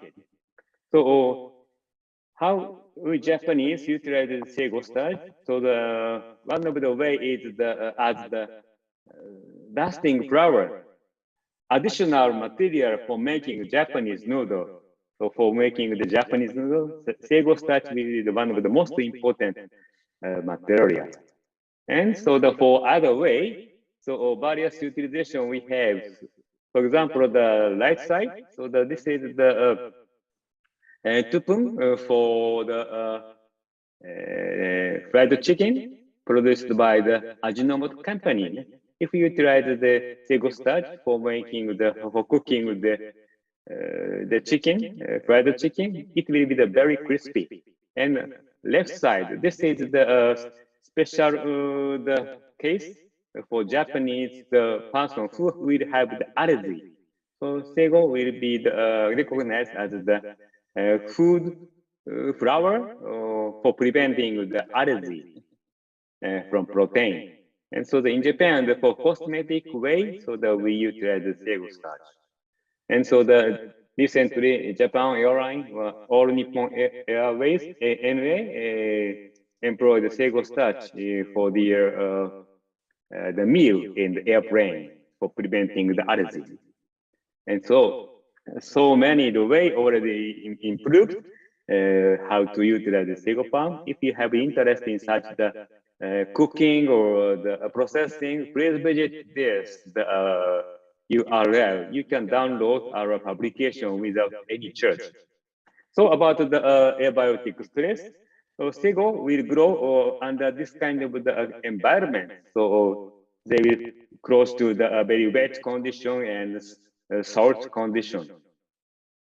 So in my laboratory, we are utilizing the physiological procedures to evaluate the sago's ability against the environmental stress.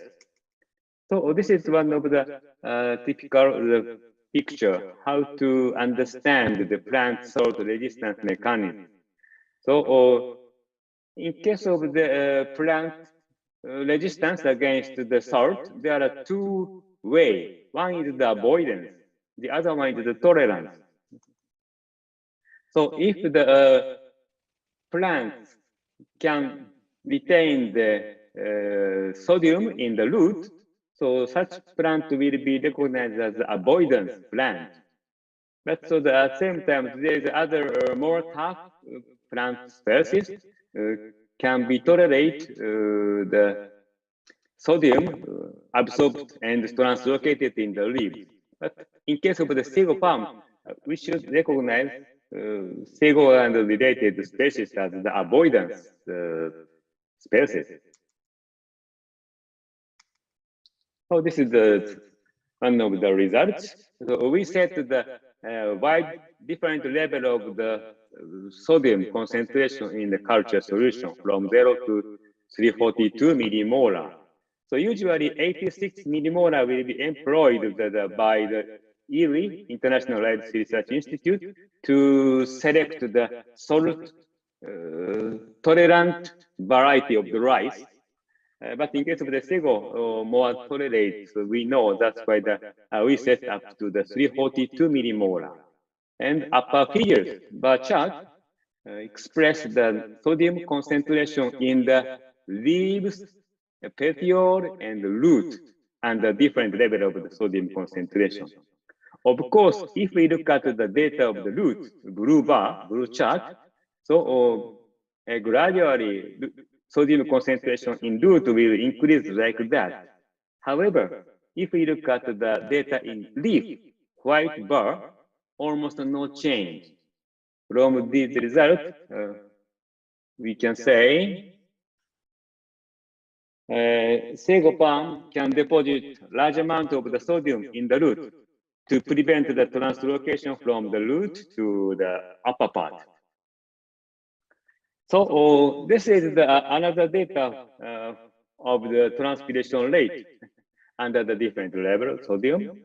So in this case, under the 171 millimolar sodium concentration, sago showed highest transpiration rate. How so they can show the higher adaptability to the sodium condition? The reason why they can deposit such a large amount of the sodium in the root, we tried to explain from the morphologically, from the chemical procedure. So for that, we divided root part into the central cylinder and surrounding area. So at the schematic drawing, please confirm.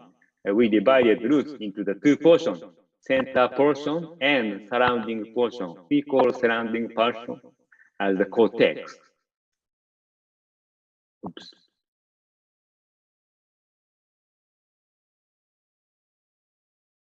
Oh.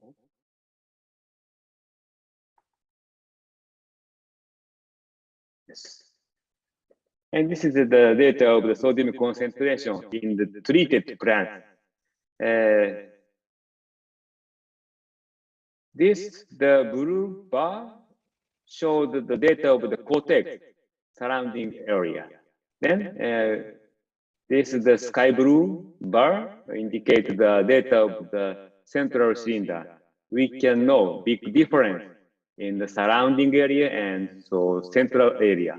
So in central area, so lower concentration of the sodium we can confirm. So the concentration in the advanced route were lower in the steel rather than the cortex surrounding area. This is the more accurate the data. We did the micro X-ray analysis along with this red line. This is the central cylinder and surrounding area. Along with this line, we try to detect the extent of the sodium deposit. So this area, so higher deposit we found. This area will correspond to surrounding this area. This is central cylinder. Just outside of the central cylinder, higher deposit of the sodium we found. But this area will correspond to these, along the Casparian stripes. From the textbook, we know surrounding the central cylinder there is endodermis, and so each endodermal cells will be coated by the Casparian stripe. So here now we can visualize Casparian stripe. So these small sky blue dot show the Casparian stripe. This is the first picture to visualize Casparian stripe from the palm species. So not only the sodium, SEGO will have the tolerance against the other injured material, for example, the aluminum. We set the different level of aluminum concentration in the culture solution, and we try to measure photosynthetic rate. So please look at the very interesting result. Under the 10 ppm mild aluminum stress, so SEGO palm showed the highest photosynthetic rate rather than the 0 ppm aluminum. So this will be the one of the reasons why the SEGO can adapt to the submerged area, and then so they can produce the starch, large amount of the starch, even under such condition.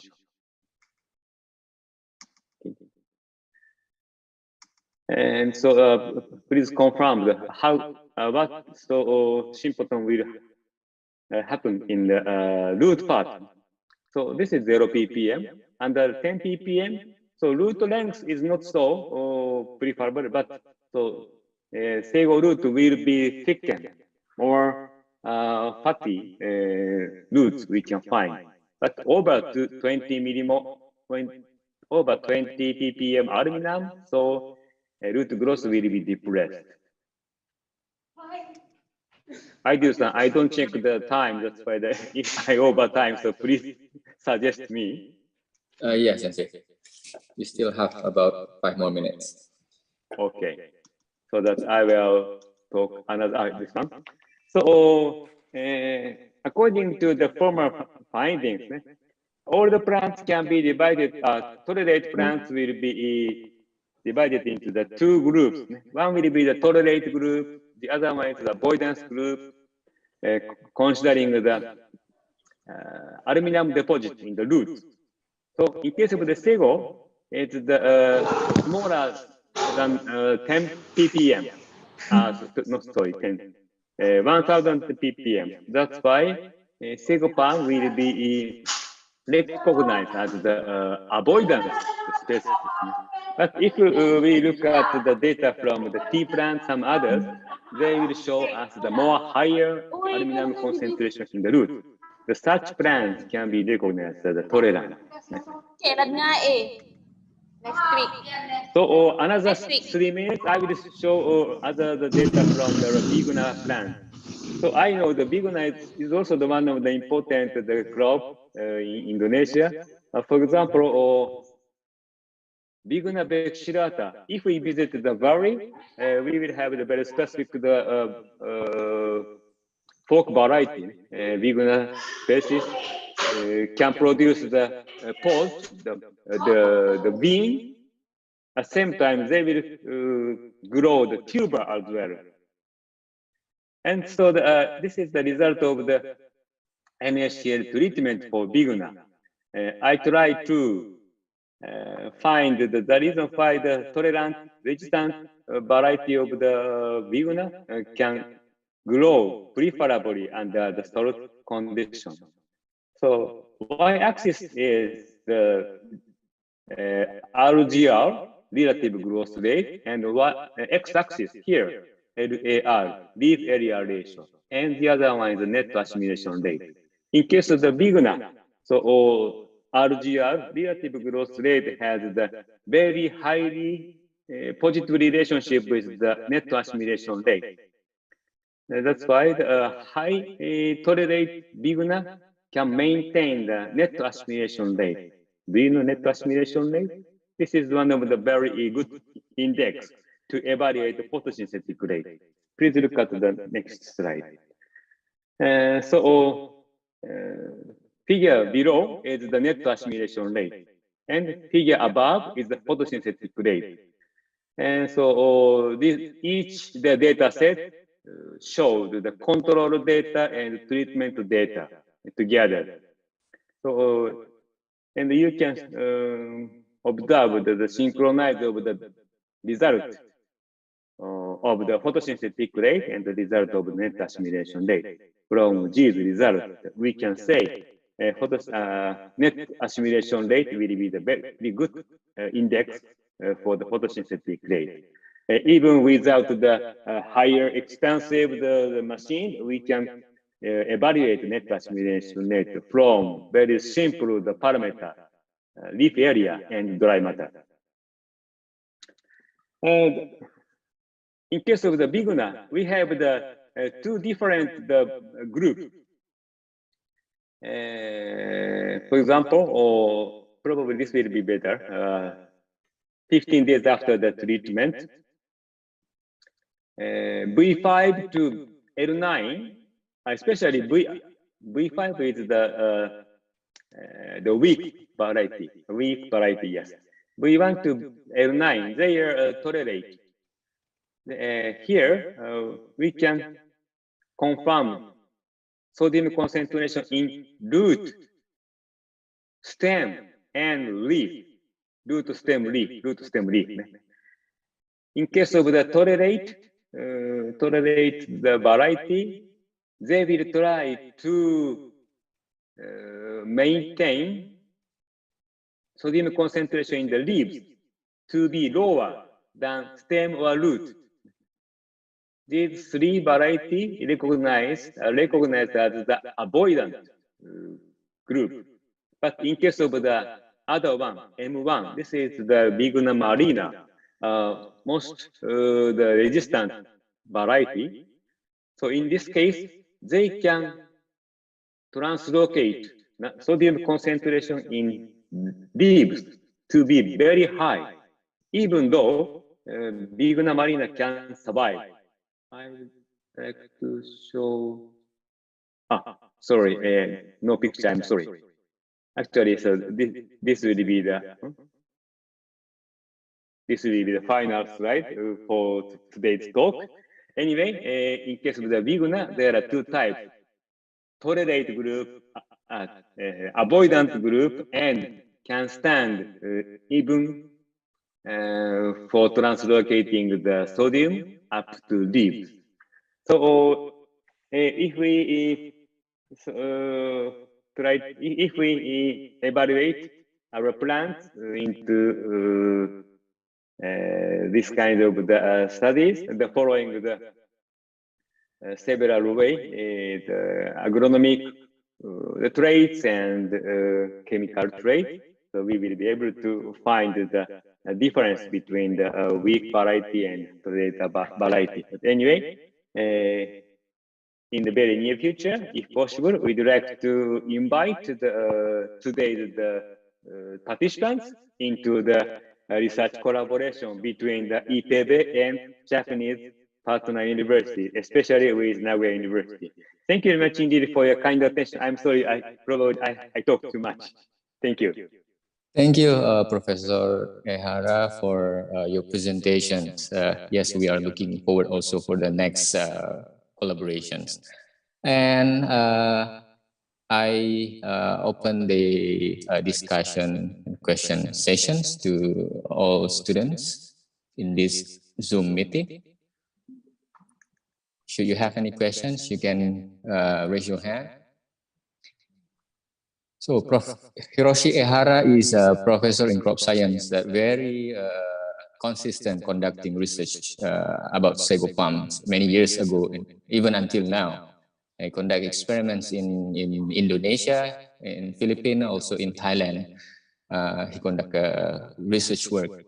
So probably some of students are wondering what is, why Japanese they consume a lot of sago flour. Even though you already mentioned that sago flour is used for several products. And what is the history? Why Japanese people? I think Japanese is one of the biggest importers of sago flour in the world. So I'm the president of the Society of Sago Palm Studies in Japan. I'm the 1, 2, 3, 4, or I'm the fourth president. And our first president was Dr. Nagato. So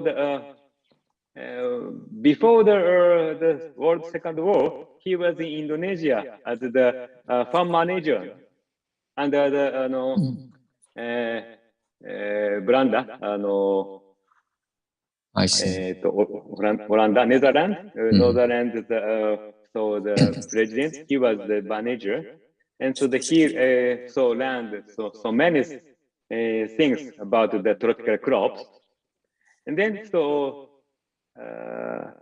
during so just after the Second War, many Japanese person faced the food shortage on the New Guinea island.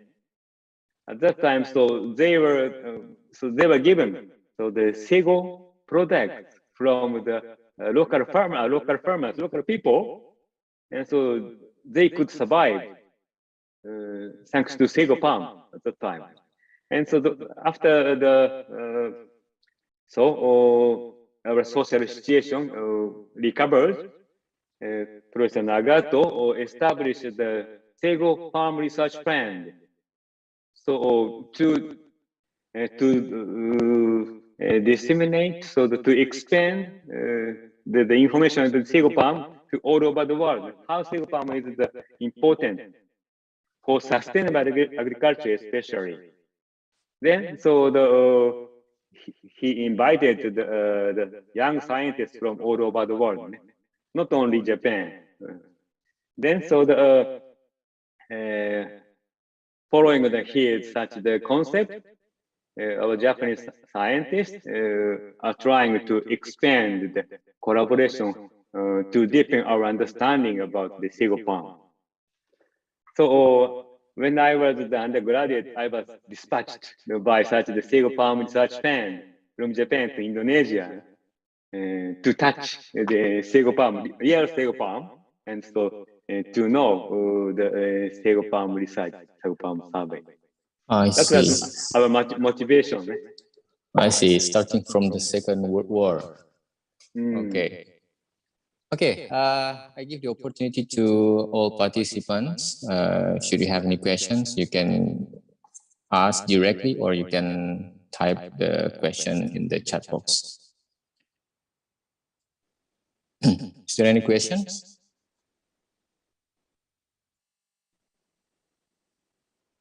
And also, you also not only focus on the what is that, sago palm, also Vigna. When I was in Japan, I didn't see Vigna in the supermarket. It's long bean, right, Vigna? Oh yeah. But so so you didn't see the long bean in the supermarket, but so in the local market we have the semacam kacang bean. I see. semacam なんだっけ? Red bean? kacang panjang. Okay. We call it the jurok sasage in Japanese, and so the local market still we have so not big supermarket like the Eon. So if we visit to the local supermarket, we can find. And we utilize the biguna for producing the sprout bean toge. In Japan, almost all toge is from the biguna. I see. I see. No, I know. Okay. Almost every day we consume sprout bean. I see. Very important. Very important. Yeah, it's different type with the long bean that people consume in Southeast Asian countries like in Indonesia, Thailand, Malaysia. Yeah, different variety, but it's much biguna. I see. And so the for cooking the red rice, in Tokyo we use the cowpea. Cowpea. I see. Yes. All right.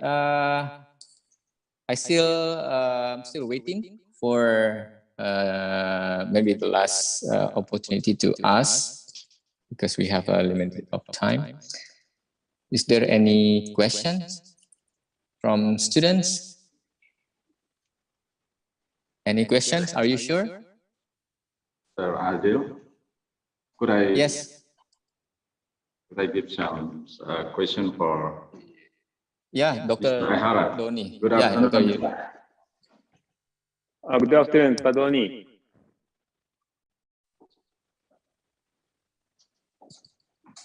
Sorry, I have a little problem with my signal here. Okay. Mr.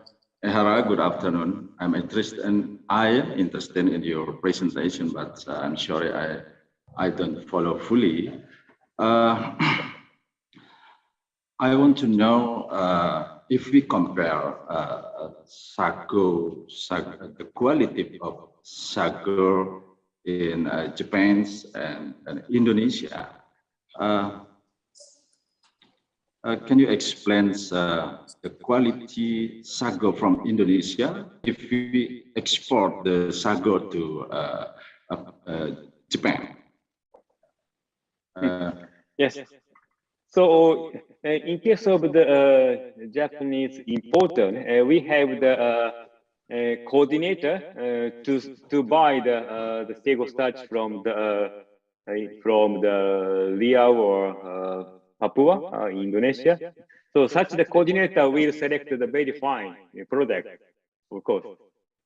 And but then if we compare the imported sago starch and sago starch we bought inside of Indonesia, sometimes we will have the difference between the difference in the quality between the imported one and so the we bought one in Indonesia. For example, one of the typical one is the difference between the carbohydrate concentration in the starch concentration, the sago flour. In case of the imported one from Indonesia into Japan, imported one, so almost no difference between the carbohydrate and the starch. So as the from the description in the text, case of the sago flour, starch concentration and carbohydrate concentration are almost same. Should be almost same. But so when we analyze the local products in Indonesia, so we found a small, not so big, the small difference. It means in the starch package, some additional matter will be included. That's why if we, so how can I say? do the one of the final of the how can I say one of the final process to exclude the such the unexpected matter into the starch package. So in such a very simple way, we'll improve the quality of the packed starch in Indonesia. So such process will be very needed to promote large amount of the export from Indonesia to the world, probably. This is a very simple suggestion. Okay. Thank you, Mr. Ahara. Mr. Aidil, thank you. Thank you very much for your the question about the important, but simple but important things. Thank you very much, Pak Doni. Thank you, Pak Doni. Very welcome. Yeah, because the quality is very important then when we export the sago starch to overseas. Okay, I think we have this is the end of sessions for your talk, Ehara Sensei. Thank you very much for your participation. Thank you very much. Thank you very much. Terima kasih banyak. Terima kasih. Okay, now we are moving to the next invited speakers from Vietnam. Dr. Han Quang Han.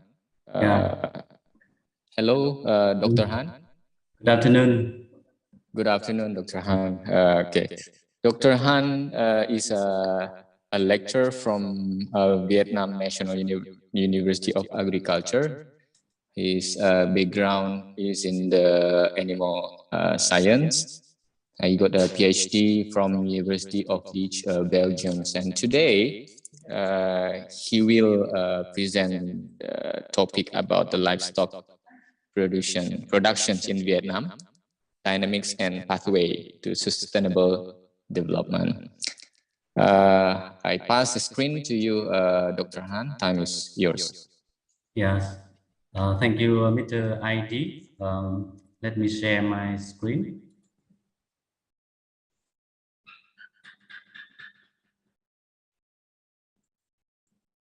Can you see my screen? Sorry, can you see my screen? Yes, yes, sir. I can see your screen and your voice is clear. Yeah. So first of all, good afternoon, everybody. Thank you very much for inviting me to participate in this webinar.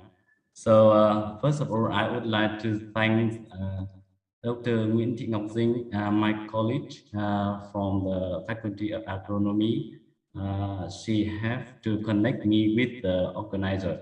So that's why I have this opportunity to present in this summer school.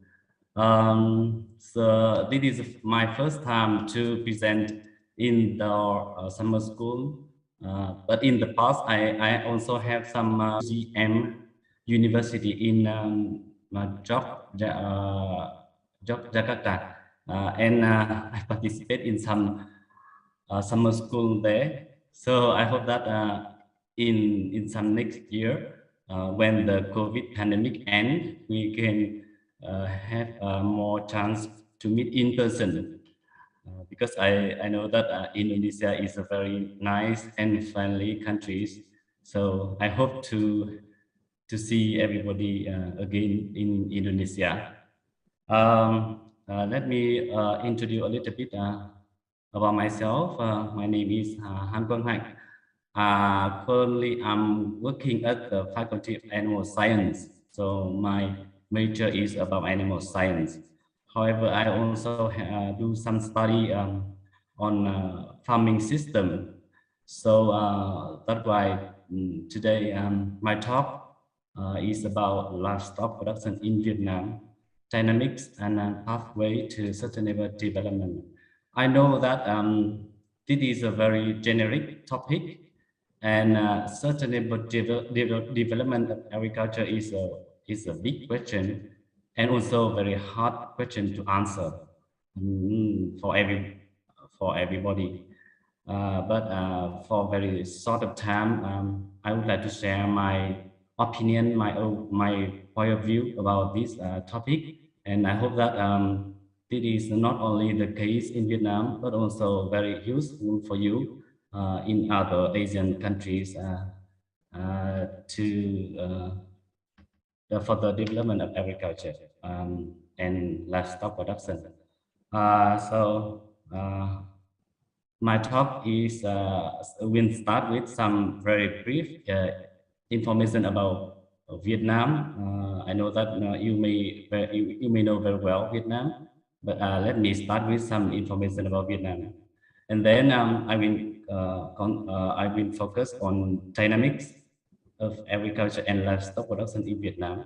Why I'm talking about this? Because my approach is that in order to understand the pathway to sustainable development, it's better to understand well the change, the evolution of the agriculture over the time.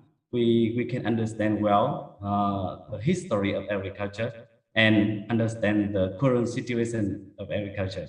So it is more easy for us to make the pathway to sustainable development in the future. Then we will come with some conclusion. So first, let me introduce a little bit about Vietnam. You can see Vietnam is a very long country. From the north to the south, you can see it look like the letter S. It takes about 2 hours to fly from the north to the south, and with a very long coast, about more than 3,000 kilometers from the north to the south, and the country has about has 8 ecological zones. However, we have 2 main delta: the Red River Delta, the red one here, and the Mekong. It is 2 important agricultural centers of the country.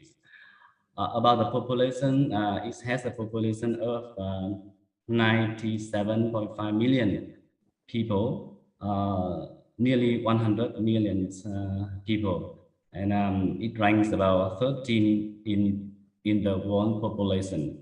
With the density, you can see here the average one is very low. However, in 2 delta, in the Red River Delta and in the Mekong Delta, the population density is very high, more than 1 million people. Sorry, more than 1,000 people per kilometer square.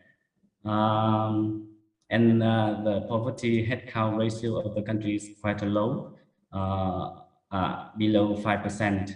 About the economy, agriculture share a very small part of the GDP, around 12%, and other part is from industries and services, and the GDP annual growth is about 3%. You can see that because of the COVID pandemic, the growth of the GDP is quite low. But during the pandemic, when many other countries has a decrease in GDP, but in Vietnam, we still have the growth of the GDP. So it's a very good achievement of Vietnam. About the food security situation in Vietnam, this is the most updated information about the security, food security. We had a score of 61.1, and we rank as the good performance. We rank 61 in 113. We are here, and this index is calculated based on the affordability, availability, quality, and safety, natural resources, and resilience of the food production. So it can be say that Vietnam has a very secured food security, a good situation. About the poverty rate, you can see in the figure that in the past, because we are the agriculture-based countries in the past, and the poverty rate is very high. However, in around the years 2010, the poverty declined significantly here, and now the poverty rate is about 2.2% in 2021. So it's very low poverty rate. About the share of agriculture in GDP. So over the last years, the share of agriculture in GDP declines over the years. And at the moment, it's around 12%, only 12% from GDP, in GDP from agriculture. So it is normal because we are at the industrialization and urbanization. So the share of agriculture declined over the years. However, it doesn't mean that agriculture is not important, because like you see that during the shock, because of the pandemic, many workers who live from the agriculture, they had a big problem with the employment. So agriculture still play an important role in the national economy. So the next part of my presentation is about the dynamics of agriculture and livestock in Vietnam. So dynamics, what does this mean? It means that the evolution, the change, the transformation of agriculture over the time. So in this part, we will talk about the change of agriculture and to talk about the driving force, the factor conditioning this change. So it's a long history, but we can divide it into four main states. Before 1952, and from 1952 to 1980, and then from 1980 to 1990, and the last state is from 2000 up to present. So why I divided this into four period? It based mostly on the change of institutional, especially change in the land. So before 1954, we were under the landlord system. It means that most of the land belonged to the landlord, and farmer, they don't have land. They have to work for the landlord. And and at this time, we are under the colonized France. And mostly we developed extensive and monoculture rice. And rice is the main stuff in Vietnam. And after that, since 1954, when there is a change in the policy, the land was distributed to the farmer. However, the farmer, they work together. They work in the collective or cooperative, and also based on rice production. In this period, the land just distributed to farmer for very short of time, and they because they work collectively, so the agriculture did not develop very well. However, and then in the next period, the land continued to distribute to farmer for a longer time. And in 1993, when the land law was launched, the farmer, they become to individual family production. It means that the farmer, they have their own land, and they can decide what to grow on their land. And then from then, they not only grow rice, they also grow winter crop. They make the rotation between rice and winter crop. And from this time, this is a very important for the food security, because since 1993, the food security was at the better situation. And then in the last decade, from 2000, the country continued to do the land conversion and land consolidation. What does it mean? It means that the farmer, they can convert their land, their rice land, into other agriculture production land. For example, they can convert from rice land to fish pond, to vegetable crop, to fruit crop, and so on. So this means that the agriculture become more diversified and intensified. And from this time, we are at the food self-sufficiency, and we start to export our product to other countries. So from this change, you can see that there is big change in the land tenure system. And also because of the change of the land system, we have the change of agricultural production from rice monoculture to diversify and intensify production.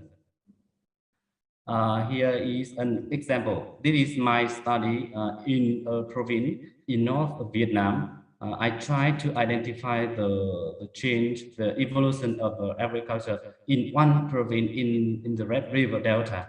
It named Hải Dương province. We can see that this is change of agriculture in Hải Dương province. In the first period from 1980 to 1990, we have the change from collective agrarian system to individual family farming system. It means that based on the Directive 100 and the Resolution 10, this is a land reform, the first land reform in Vietnam. It means that we redistribute the land to each family. So in this period, we mostly based on rice monoculture. And in the next period, from 1990 to 2000, thank for the land law in 1993. Farmers, they have their rights over the land. They can decide what to grow, what to raise. So they start to diversify and intensify their production by transforming from rice land to other agricultural land. And in this province, farmers start to convert from rice land to perennial fruit gardens, to annual vegetable crop, and to fish pond and livestock building. This is a very important change because in the past they depend mostly on rice production, and rice did not have to get a good food security, so they had to diversify the agriculture production. And in the last decade, they continue to do the land consolidation and conversion, and during the industrialization and urbanization, and also integration into grower, we have in this province 3 main systems: the perennial fruit cropping system, annual vegetable cropping based system, and the animal aquaculture based system. So from this chart, you can see that there is big change in agriculture in the province from the collective, from the cooperative to individual family, from monoculture to different agriculture production. And in the last decade, from 2010 and 2020, there's a specialization and intensification of agriculture. And at the moment, we have intensive specialized farms and also intensive integrated farms. It means that in the intensive specialized farmer, they specialize in pigs, poultry, or cattle production, and at a very large scale production. For the second farms, second type of farms, integrated farms, they integrated our aquaculture, sometimes crops, into livestock production and from medium to large scale production. Here is the change of the local local transact. It means that let me explain you about this chart. It's not easy to follow. The province divided into three regions: the upper territory, the middle territory, and the lower territory. And this is the change from the first decade in 1980s to second decade 1990 and the last decade in 2000. And you can see that there is big change in both three zones. In the past, most of the crop is rice. Is rice, and rice. And in all regions, rice is very important. And in the second period, they started to convert from rice to other agricultural production. In upper zone, they convert from rice. They started to build fish pond and also animal house. In the second region, to develop the vegetable crop, maize, vegetable. And in the lower territory, they start to grow fruit tree. They convert from rice to fruit tree. And in the last decade, there are three main different production: animal and fish production in the upper territory, vegetable-based island system in the middle zone, and the fruit tree in the lower territory. This picture will show you what is the change. So from 1993, they convert from rice land here. You can see this is rice land, and they build some, they dug the land and to build some plantation. It's a fruit tree, lychee. This is lychee. And second reason, they don't grow rice. They convert into vegetable here. And in the other reasons, they convert from rice, lowland rice, to build animal housing and fish pond. It is a big change. So what makes the change? This change, this is some key factors conditioning the transformation of agriculture. I think there are four main factors, including institutional change, market change, technology change, and socio-economic change. For institutional change, the most important is the land reform. It means that the land will distribute to the farmer, and farmer they have rights over the land, and they can determine what they grow, how they grow on the land, and this make the agriculture to be more diversified and intensified. The second is the market change. In the past, we are the closed country, but we implement in the change in the market. We call the market-oriented economy. It means that we open the economy with some free trade policy, and this makes a big change in agriculture. The third one is the technology change. In Vietnam, we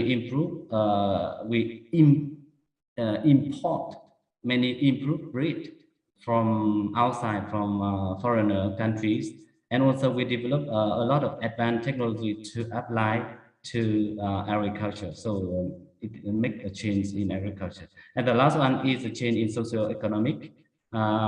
Because of the industrialization and urbanization, we have the population have a higher income and also higher consumption demand. So it also conditions the transform of agriculture. Now, let me talk that is about agriculture. How about the livestock production? So in the past, livestock production play an important role in household economy in Vietnam. Animal play as working animal. Here you can see the buffalo work on the rice field because of the low mechanization. So we use the animal as a working to prepare the land. Animal supply an important organic fertilizer for the crops, very important to improve the crop productivity. Animal produce food for household consumption. It means that because the farmer, they don't have big income, so they normally produce food for their consumption. And animal sometimes is a big asset for the farmer. What does it mean? It means that in some cases, if the farmer needs money, they can sell some product to get money for other activities of the family. So it can be an asset, an animal can be an asset for the family, for the household. And also it is an important savings or income for farmer. You can see here the woman with the pig, she sells the pig in the market, and she gets some savings or income for the family. So we can see that there's big change in livestock production. So before 1990s, we had mostly small-scale livestock production, and with some indigenous animal breed. We use mostly the local feed resources for the animals. However, under the land consolidation, industrialization, and urbanization, there is an intensification of the livestock production with a very large scale production, and also we use hybrid or exotic animals breed. We import from other countries, and farmers, they use more compound feed. I mean, industrial compound feed for the animals after the years 2000. So there's a big change in livestock production also. Here is some example, some change of the pig breed. This picture showing you the local breed, pig breed in Vietnam. We see here Móng Cái with very high reproductive performance, with a lot of fat, and male with black normally in the mountainous region, and that in the past, and now we use hybrid or exotic pigs with very large scale of production. So with this breed, we have a very high productivity. For poultry, we have many poultry pig breed. Chicken breed. You can see here the Đông Thảo and the whole chicken. They are very famous in Vietnam with very big leg here. And in the past, this chicken was only for the king. And this so very strong, high, powerful for the people. So the price of this chicken is very high, especially in the New Year holiday. You can see that for these two chicken, you have to pay around 200 to 500 US dollar for only two chicken. However, now we also import some hybrid, and we develop free-range chicken very large scale, and also broiler chicken in deep litter system, white chicken like this. For the cattle, we have some local cattle here, yellow cattle, local cattle, and is a local buffalo. They are mostly working animals, but at the moment we crossbreed this with some very high performance animals. such as red Shinhe from India or BB cattle from Belgium, and now we have the crossbreed with better performance, growth performance. And for dairy, we also import some breed to produce milk. This is change in meat consumption and production. The first figure showing you the consumption of pork, poultry meat, and beef and buffalo meat. So you can see that the consumption of pork is very high compared with other meat. And the second figure showing you the change in the production, 1,000 tons per year, and pork is a very high product yield in Vietnam. The second one is poultry and cattle, so sharing a very small amount. And over the years, they an increase in the production to meet the increased consumption over the years. So going into detail, we can see that pig is the most important sector in Vietnam, because more than 70% of the meat consumption is pork. This figure showing the change in the population of pig over the years. We can see that in the past, before 1980, the population of pig is very high. However, there is a significant fall in 2019 because of the market fall, or because of the AFS is a big disease in the pigs. For the farm, there is a decrease in the number of the small farm, and of course an increase in the large-scale farms over the years, because the small farm, they cannot compete with the large-scale farm. So many small farms, they stop raising pigs, and here is reduced about 2.2 million farms in this period. Here's some picture of the pig production. You can see we have many mega farm in Vietnam at the moment. About poultry production, poultry ranked second in meat consumption in Vietnam. This figure showing you the change in population of the poultry, including pig, ducks, and so on. And there is an increase in the number of the poultry head over the years, and the annual growth is about 10% for meat production and around 7% for egg production. And also the same with pig, we have many large-scale poultry farm at the moment, because of the small farm, they cannot compete with the large farm. And now we have many farm at very large scale like this. For dairy and beef cattle production, it is increasingly developed over the years because of the high demand for beef and milk, especially milk.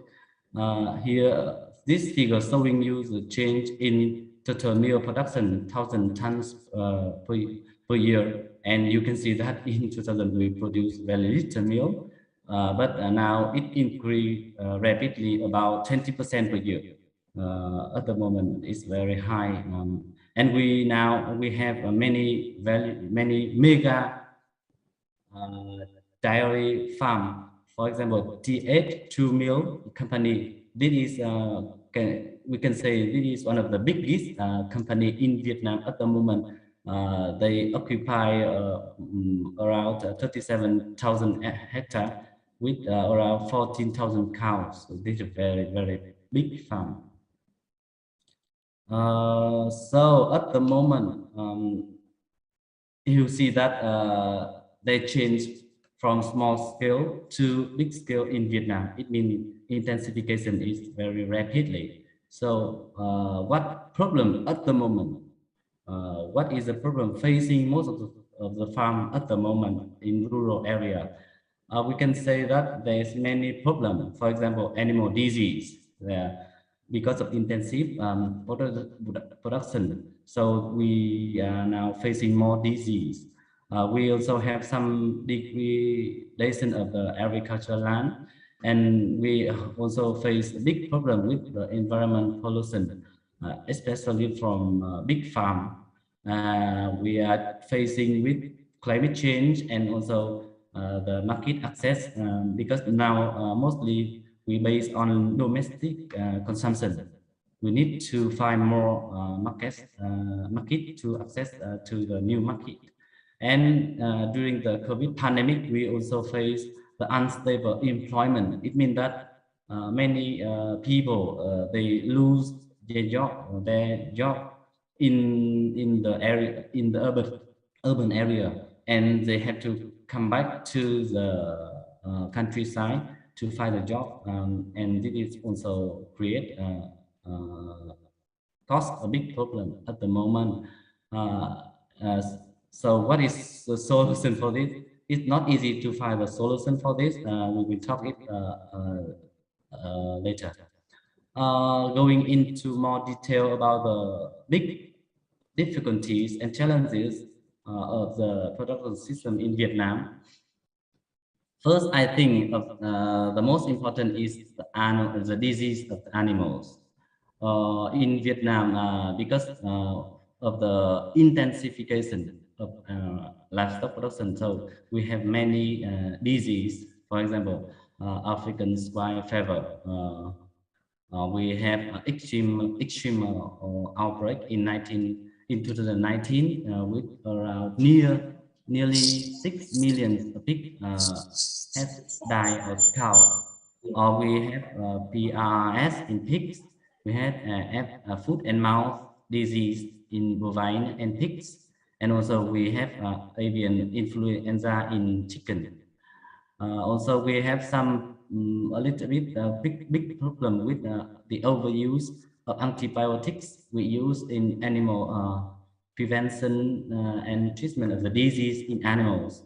So this make food safety issue for the food change.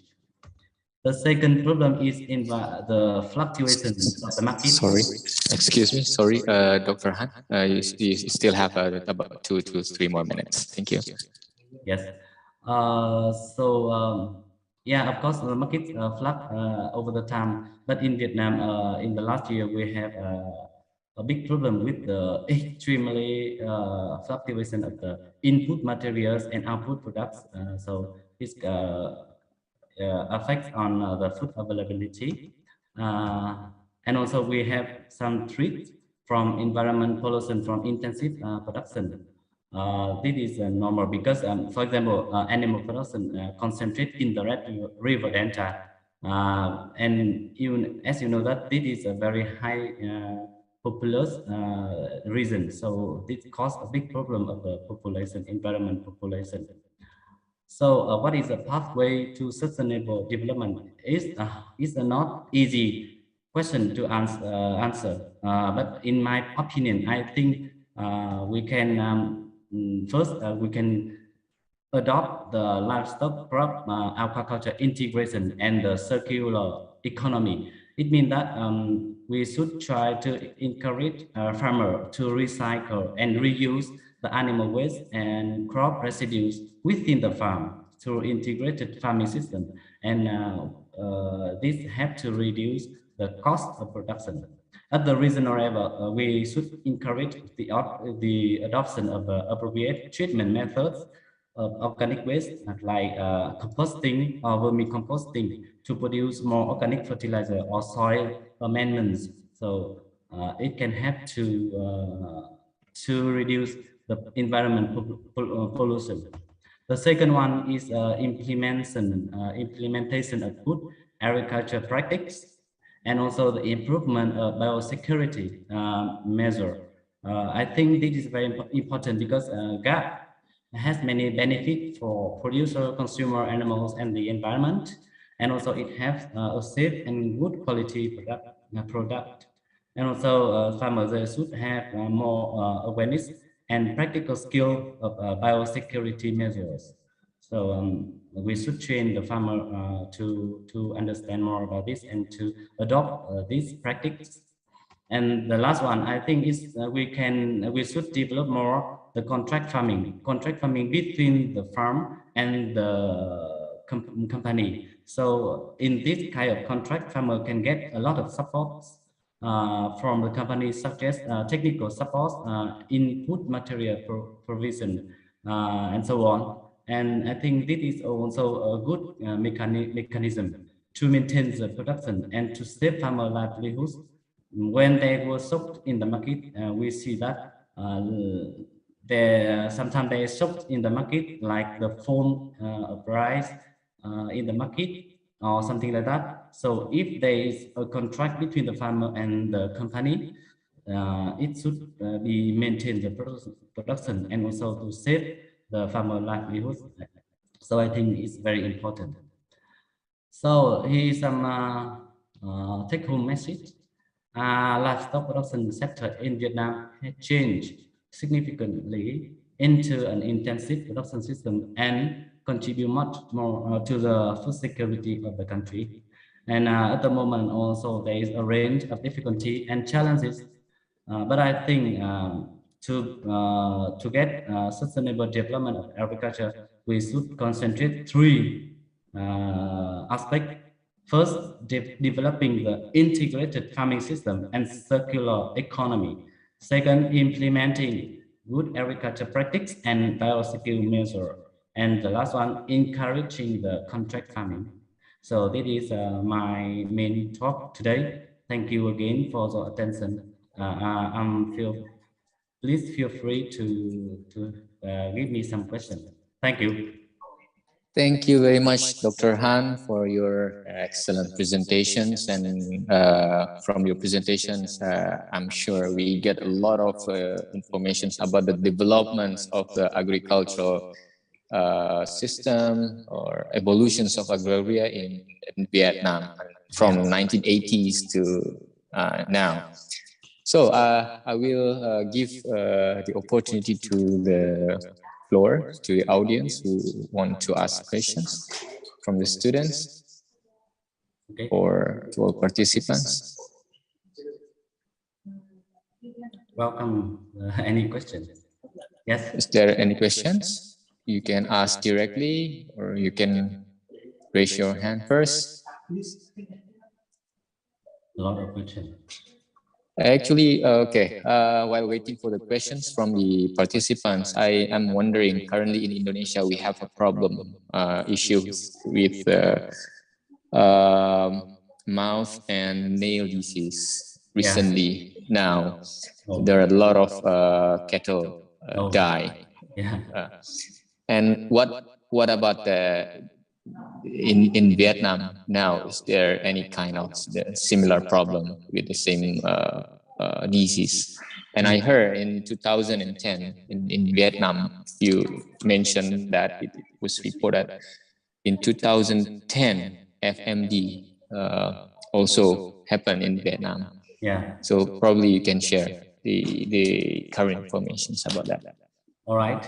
So for foot and mouth disease, at the moment it's not very big problem in Vietnam because most of the farmers they know very well about this and they apply the biosecurity very well and also the vaccination program.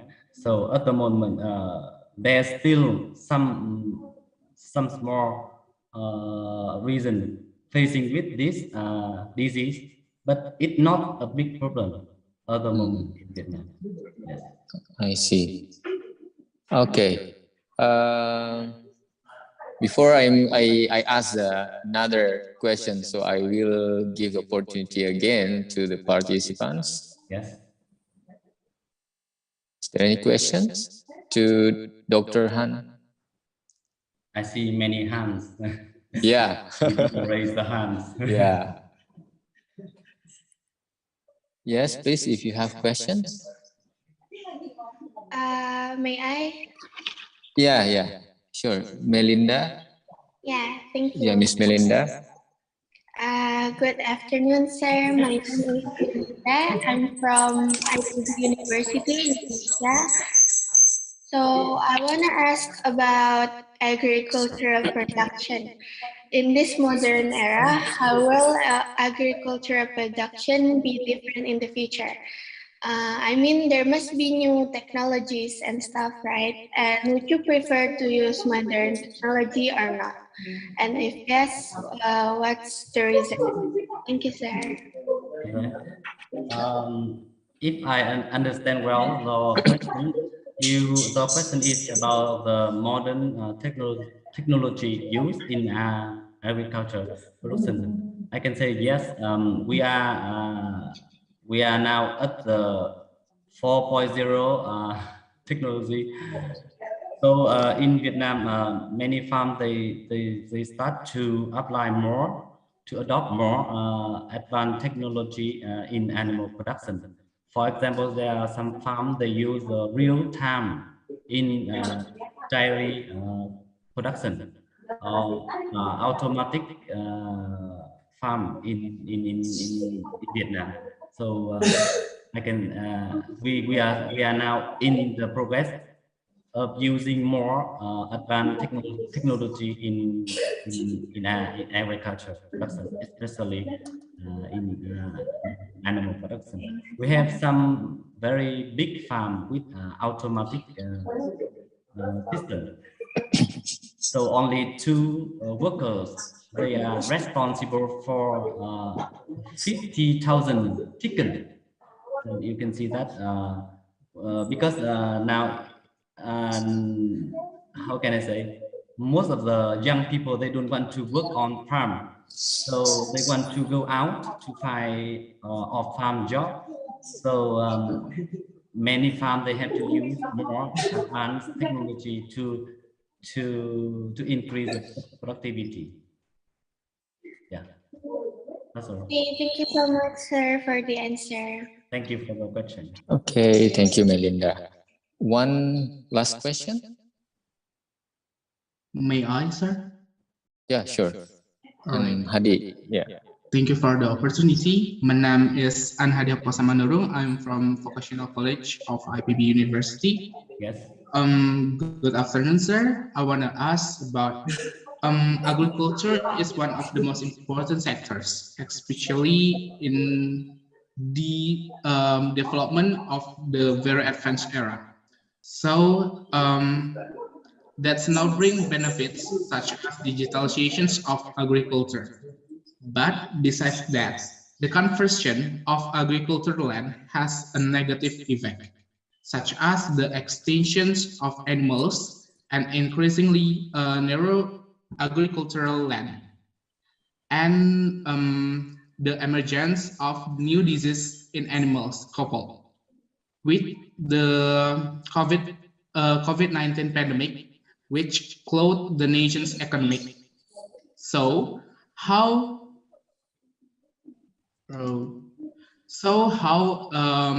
do our friends in Vietnam bounce back from existing problems and take the advantage of the 5.0 industrial revolutions to support livestock production in Vietnam?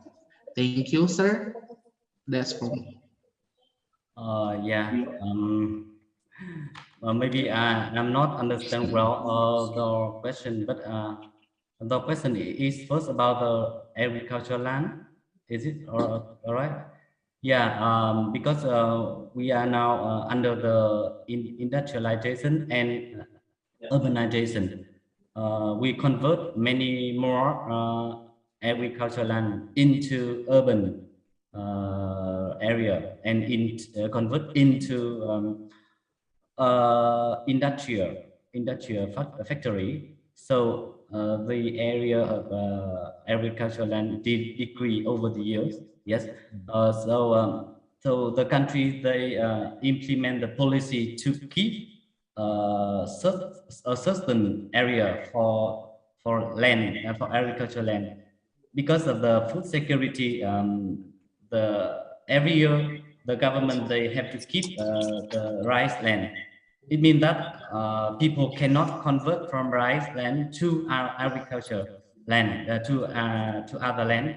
So that's why the food security can be maintained very well. Secondly, now because in the past the livestock production mostly concentrate in the very high population density, and now we move to mountainous region, and I think this is very important because in mountainous area we have more land with few people, so the area, the animal production will not affect much to the society. So now we cannot develop livestock production in the delta around Hanoi or around Ho Chi Minh City. We move to mountainous region. So for the second aspect, you talk about the disease, right? Yeah, because of intensive production, we have many disease, some new disease.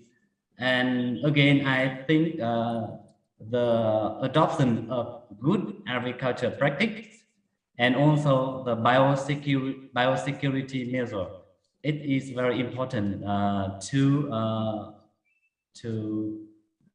protect from animal disease. Is it what you want to know? Okay, I think it's clear. Thank you from the answer, Sir Han. Yeah. Thank you So if you want to talk more about this, you can email me to, we can talk later. Okay. Okay, thank you very much, Han Hadi, and also Dr. Han. Thank you very much for your participation. This is a very deep information, very detailed information. We hope to invite you again in the near futures to talk more about the development of integrated farming system in Vietnam. Thank you very much, Dr. Han. Yes. Just a minute, because I have another meeting after this. Yes. So I'm not sure that I can be present here in the discussion section. So is it possible for me to leave the webinar? Yeah, because I have an important meeting with my faculty at the PM. All right. Yes, so if sir. anybody want to talk or to discuss more about my topic, you can send me an email, and I will send the presentation to the organizer so they can distribute to everybody. All right. Yes. And Yes. thank you again for inviting me to participate in this seminar. I hope that in the next years we have more opportunity to meet in person. Yes. In this program. All right. Yes. Hopefully we can meet directly.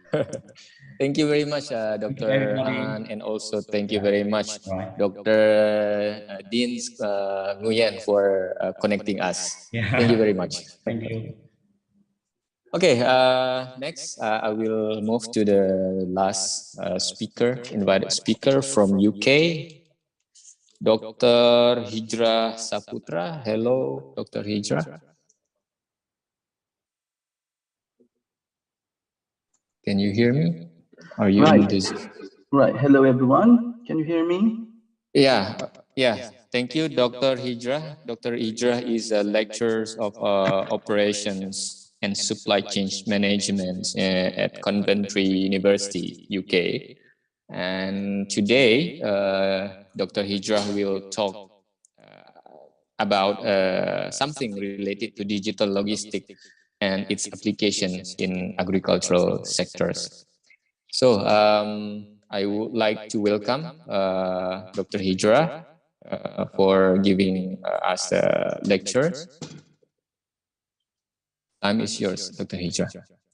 Right, thank you very much, Dr. Aidil Azhar. And hello, everyone. It's a great opportunity for me to be in front of you. We'll discuss about logistics and supply chain today. Well, let me get my screen firstly.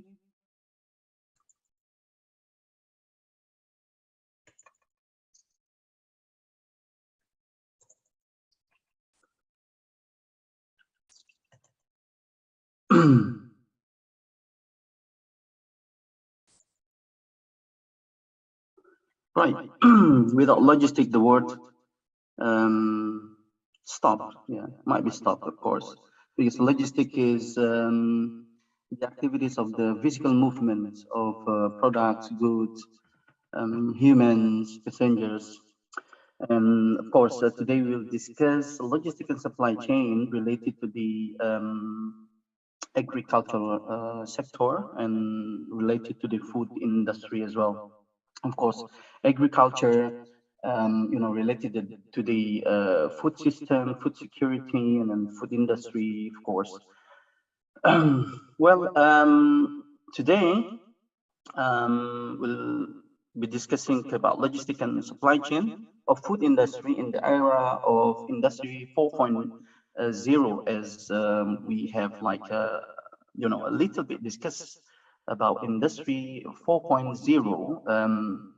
I think there are participants asking about how the way of technology will be using in agriculture sector, right? So yeah, I'm Dr. Hitra Saputra. At this moment, I'm in charge in School of Strategy and Leadership, Coventry University Business School at the moment, right? And then I'm also give lecture in Polytechnic Post Indonesia, now known as the University of Logistics and International Business in Bandung.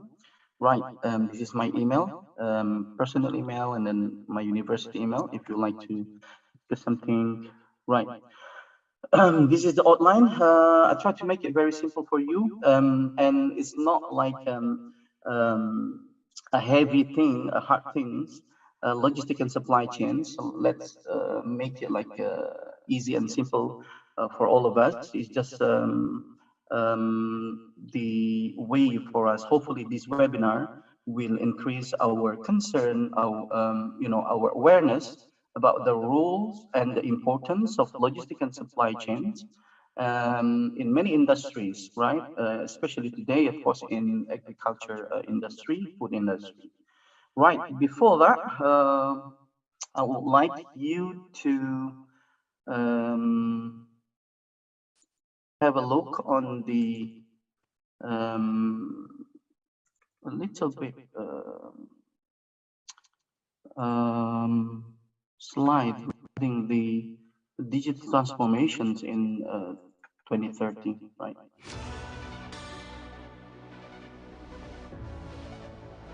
In the Intelligent World 2030, digital government adapts to people's livelihoods.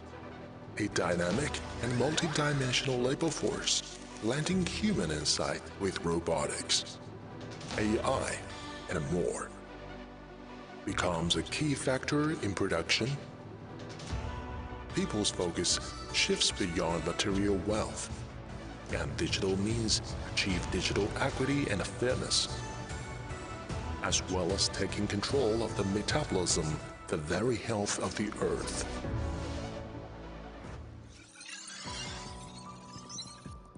New connectivity, new computing, new platform, new ecosystem. These build the foundation of the Intelligent World 2030. New connectivity, 5G-based communications technologies enable ubiquitous connectivity and all-domain perception. New computing, from silicon computing to optical computing and quantum computing, from all-flash to DNA storage. An open computing ecosystem enables pervasive intelligence. New platform, the ongoing accumulation of industry experience into a converged digital platform, which can be inherited, ultimately enabling digital innovation in all industries. New ecosystem. The SAPO-based collaborative ecosystem provides more comprehensive customer-oriented commercial solutions. Welcome to the Intelligent World 2030. Intelligent, green, and resolutely people-oriented.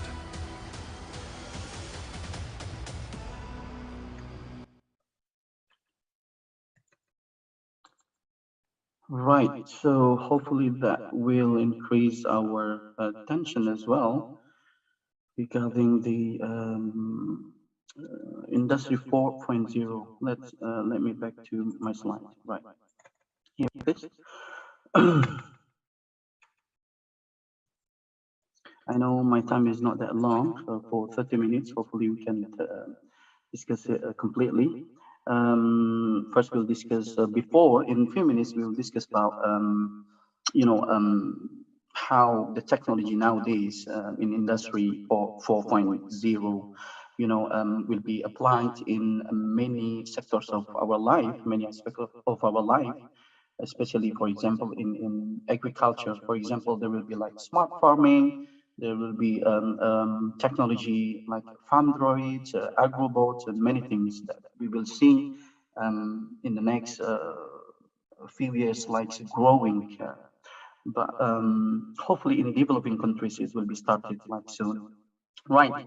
Before that, we'll discuss about basic of logistic and supply chain, of course, purpose of logistic and supply chain, and then the food supply chain, and how digitalizations of logistic and supply chains in Industry 4.0, right? This is the basic of supply chain, right? So hope everyone aware about this. So from the warehouse before this, there will be like suppliers. Before that, there will be like farm as well, if it is like related to the food industry or agriculture.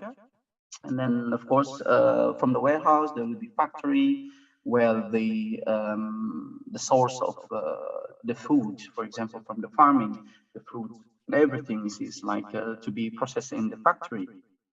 There will be distribution center after that, the warehouse of the factory, and then it will go the next to the store, the customer, and then the end customer, right? This is the basic, the very basic of supply chain. And logistic and supply chain is something which is always like related to each other, right? In the supply chain, there will be logistic activities. And this is the concept of logistic and the component of logistic management. Right, so for example, here, in the middle here, this is basically the very simple of supply chain, right? The suppliers, raw materials could be from the farming. There will be in process inventory and then finished goods here to the end, to the customers and until the end consumers, right? So there will be logistic activities here, right? It will support the supply chain, operations. And then there will be inputs to logistic as well here. There will be like land, facilities, equipment, human resources, financial resources, information resources, of course, so that's very important, right? So, move this. Right, and then there will be management action for that, planning, implementation, the control, and then surely after that, there should be an outputs of logistics, right? Time and place utility, that's the most important things, efficiency in movement to customer, right? And then, of course, marketing orientation, right? Let's have a look after that. And this is basically the purposes of logistic and supply chain management, basically, right? We will see a different purpose and aims of supply chain management. For the logistic itself, the logistic purpose try to achieve, as I said, is a movement of products, of goods, right? To achieve the right product, the right customer, on the right time, at the right place, at the right conditions, on the right quantity and the right cost, right? So these all purposes of logistics, right, have an important roles and and significant activities in the process of supply chains of food industry and in agriculture production, for example. And then this is the top 3 strategic goals of supply chain management. Ensuring the efficiency within the operations, optimizing the transportation and logistics, right? Because logistics is a part of the supply chain management itself, and focusing on the quality improvement, of course. Right. And then this is the objectives in details, right, of a supply chain. A well-designed supply chain is expected to support the strategic objectives of the supply chains that we just discussing for the 3 strategic objectives, right? The objectives, the details on the objectives will be related to the solving problems of the suppliers, and then the customer service performance improvement, reduction of the pre-production and post-production inventory, minimizing the variance by means of activities like standardizations, right, and variety reduction, and then the minimum total cost of operation and procurement, of course, and product quantity control, and achieving maximum efficiency in using labor, capital, plant through the company. So all of this process should be like implemented and applied in the operation of supply chains to have like, efficiency and then effectivity in the process, especially if we discuss about food industry and then in agriculture sector. Right. So yeah, now we are discussing about the food supply chain, right? Basically, as I told you, this is the basics of the supply chain: supplier, production, distributions, customer, and end consumer, right? So let's say our supplier will be like from the farm, right? The farming. So how the challenge for in agriculture sector in the world nowadays is to have like a smart farming, right? The use of technology to have like a better products, for example, right? And then it will be sent to the manufacturing, the packaging. So it would be like fruits, vegetables, meat, many things. And then of course after that, in the supply chains, we need to think about the distribution and the transportations in the market, and then go to the end consumer, right? This is not as simple as we think. Could we imagine if this is like a global food supply chain, right? So before that, for example, domestically, for example, in Indonesia, right, how this supply chain, the food supply chain will be like, managed and supported, right? Who will be like responsible for this, right? Because the supply chain, it will be like complicated. It needs the, for example, the government awareness as well, because to provide Tapi belum tulis di sini, Bu, poliwaran. appropriate like infrastructure for that, right? Yeah, this is the food supply chain, and this is the food supply chain operations. There will be food sourcing, food processing, food packaging and warehousing, and food transportation and logistics. Is all related to the logistic and supply chain, right? So of course this there will be like the use of technology here, right? The food sourcing, of course, how then the farmers, they can do the plantation and the harvesting using the technology. Nowadays there is like agrobot. It's a harvesting robot, for example, and then the food processing as well. Of course, it's a massive use of technology everywhere, right? In logistics and supply chain, and smart packaging, and so on. In the delivery, for example, right? That's for the transportation and logistics. Let's see the digitalization of logistics and supply chain in Industry 4.0. Right. Let's see. What will be covered in the digitalizations in Industry 4.0?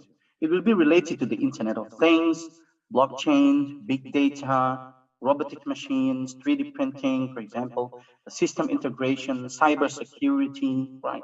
And then AI, the most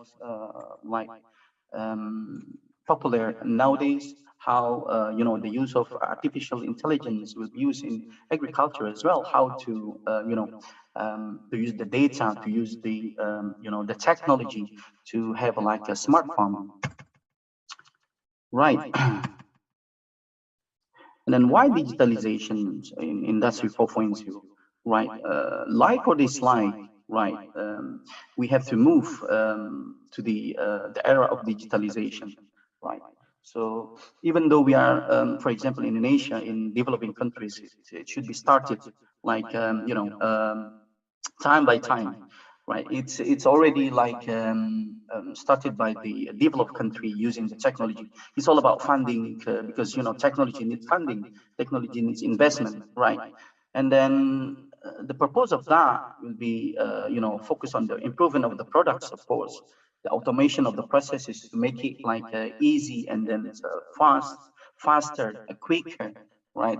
And then of course simplification of the communication, using the data, so on, right?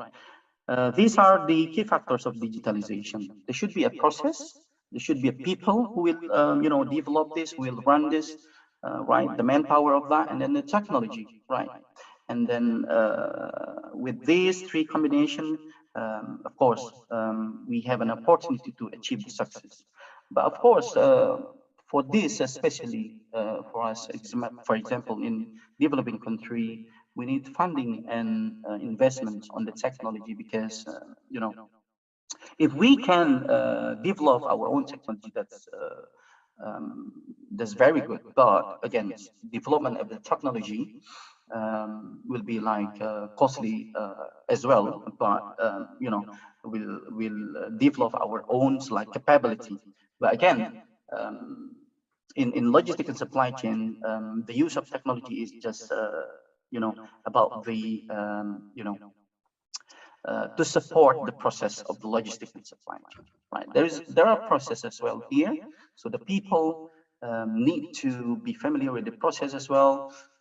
Well, to be able to be ready with the industry 4.0 to use the technology. Of course, we need to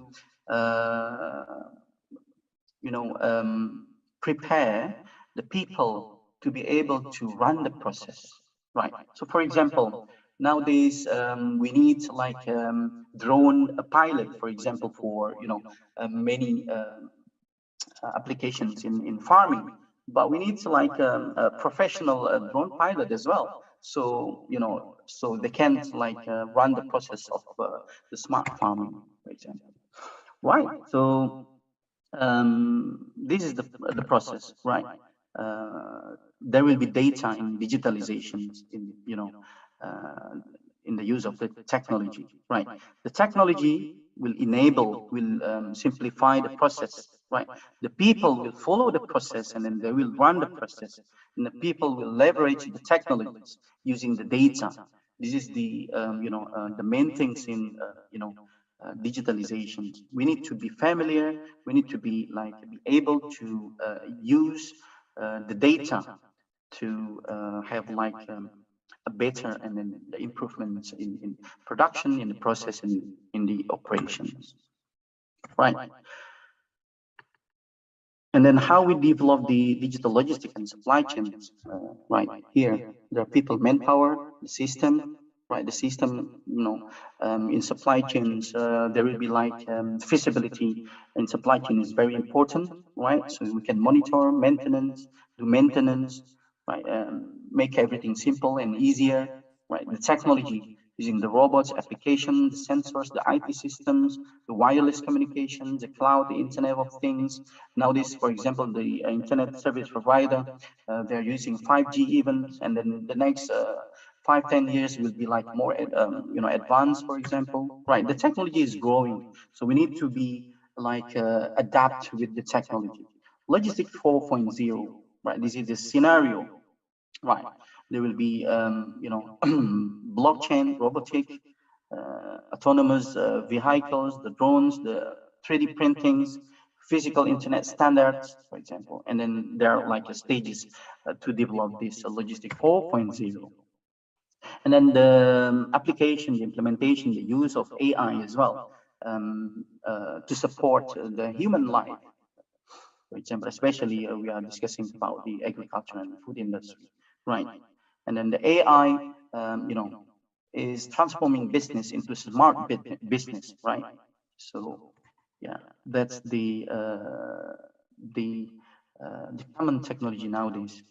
Right, Industry 4.0 supply chains, for example, in the food industry, will involve the farmer, the warehouse, processing center, the service providers, the extension agents, the logistics, right? To have the real-time monitoring, organize the inventory.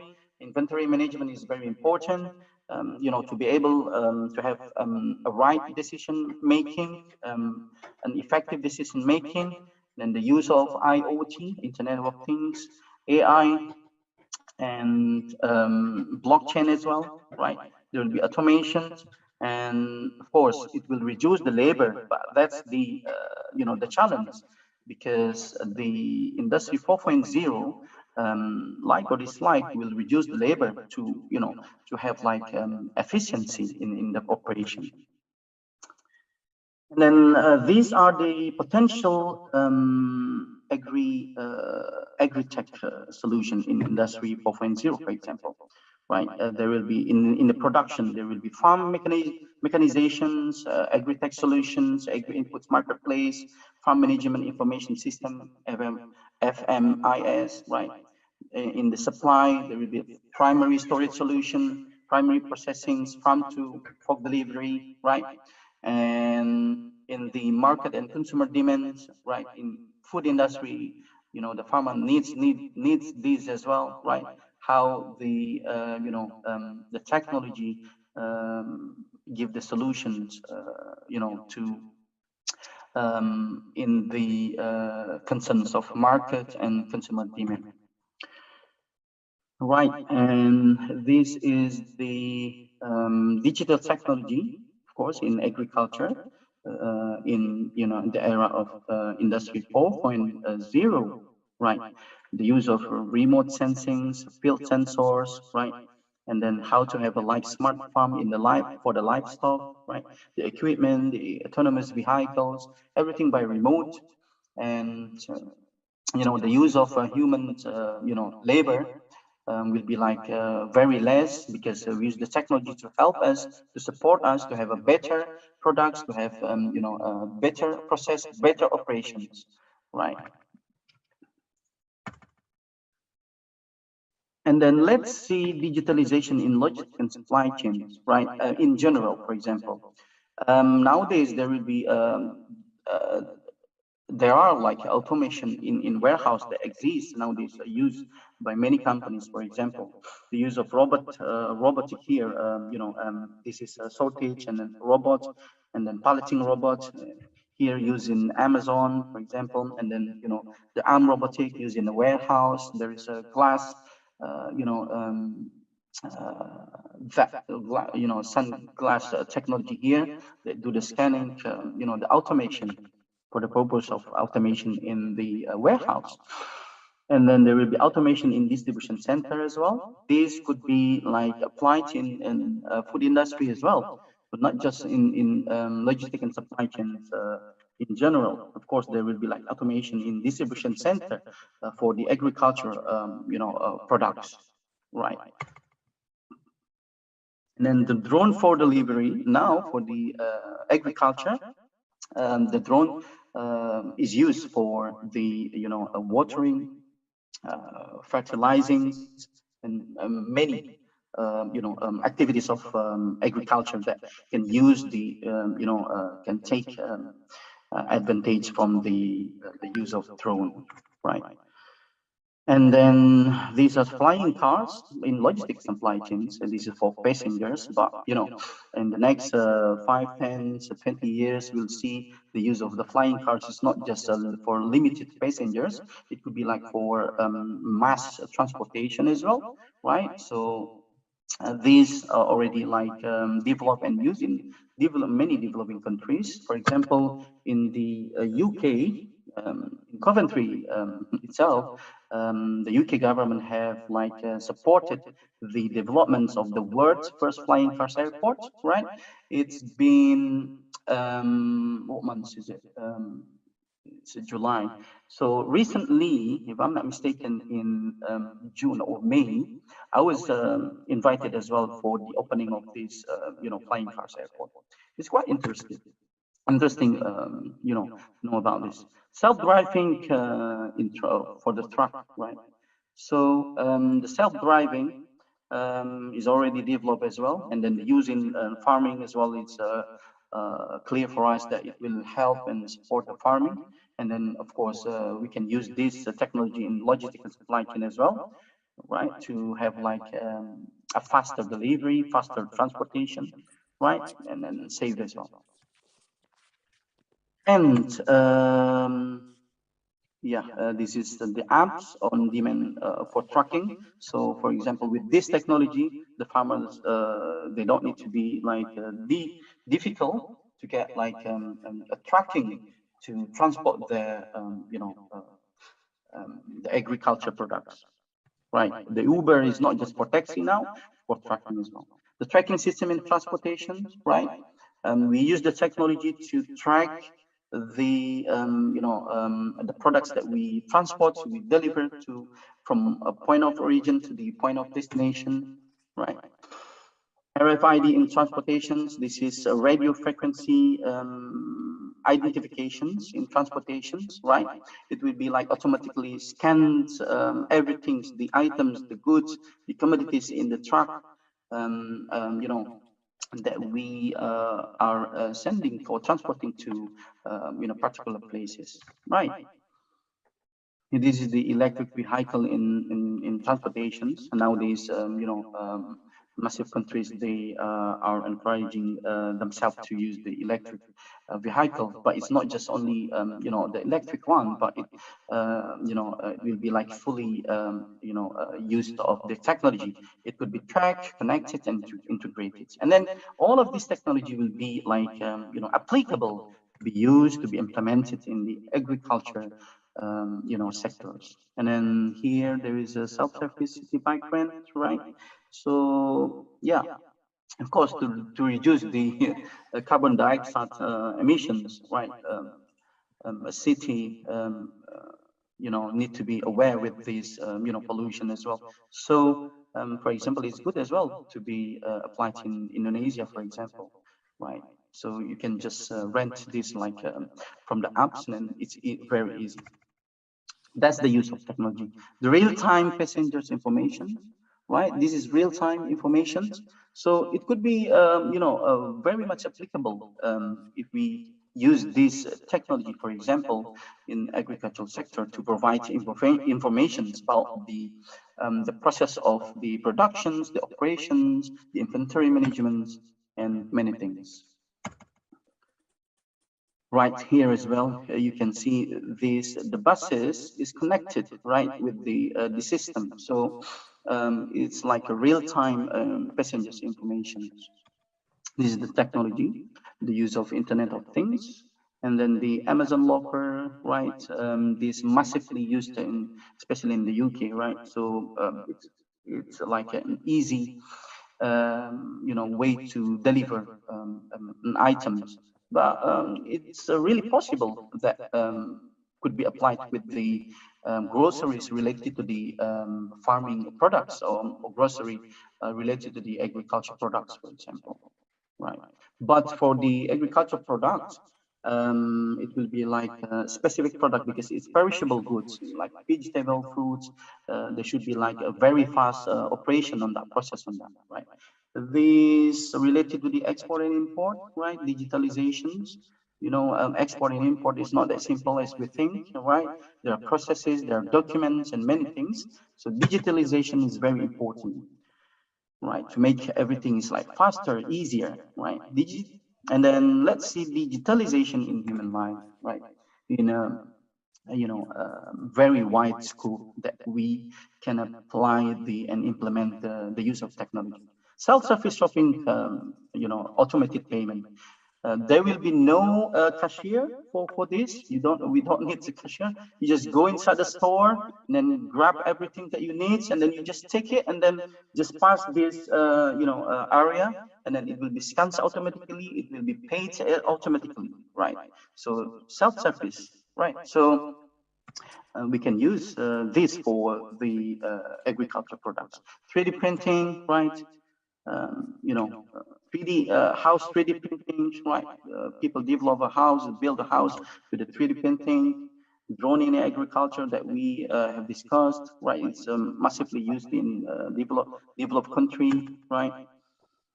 Robotic in agriculture, it's used in you know, developing country as well, hopefully in Indonesia as well. But again, it's all about you know, the investment of the technology, the funding of the technology, and then, you know, the readiness of the people, the farmers, to use all of this technology, right?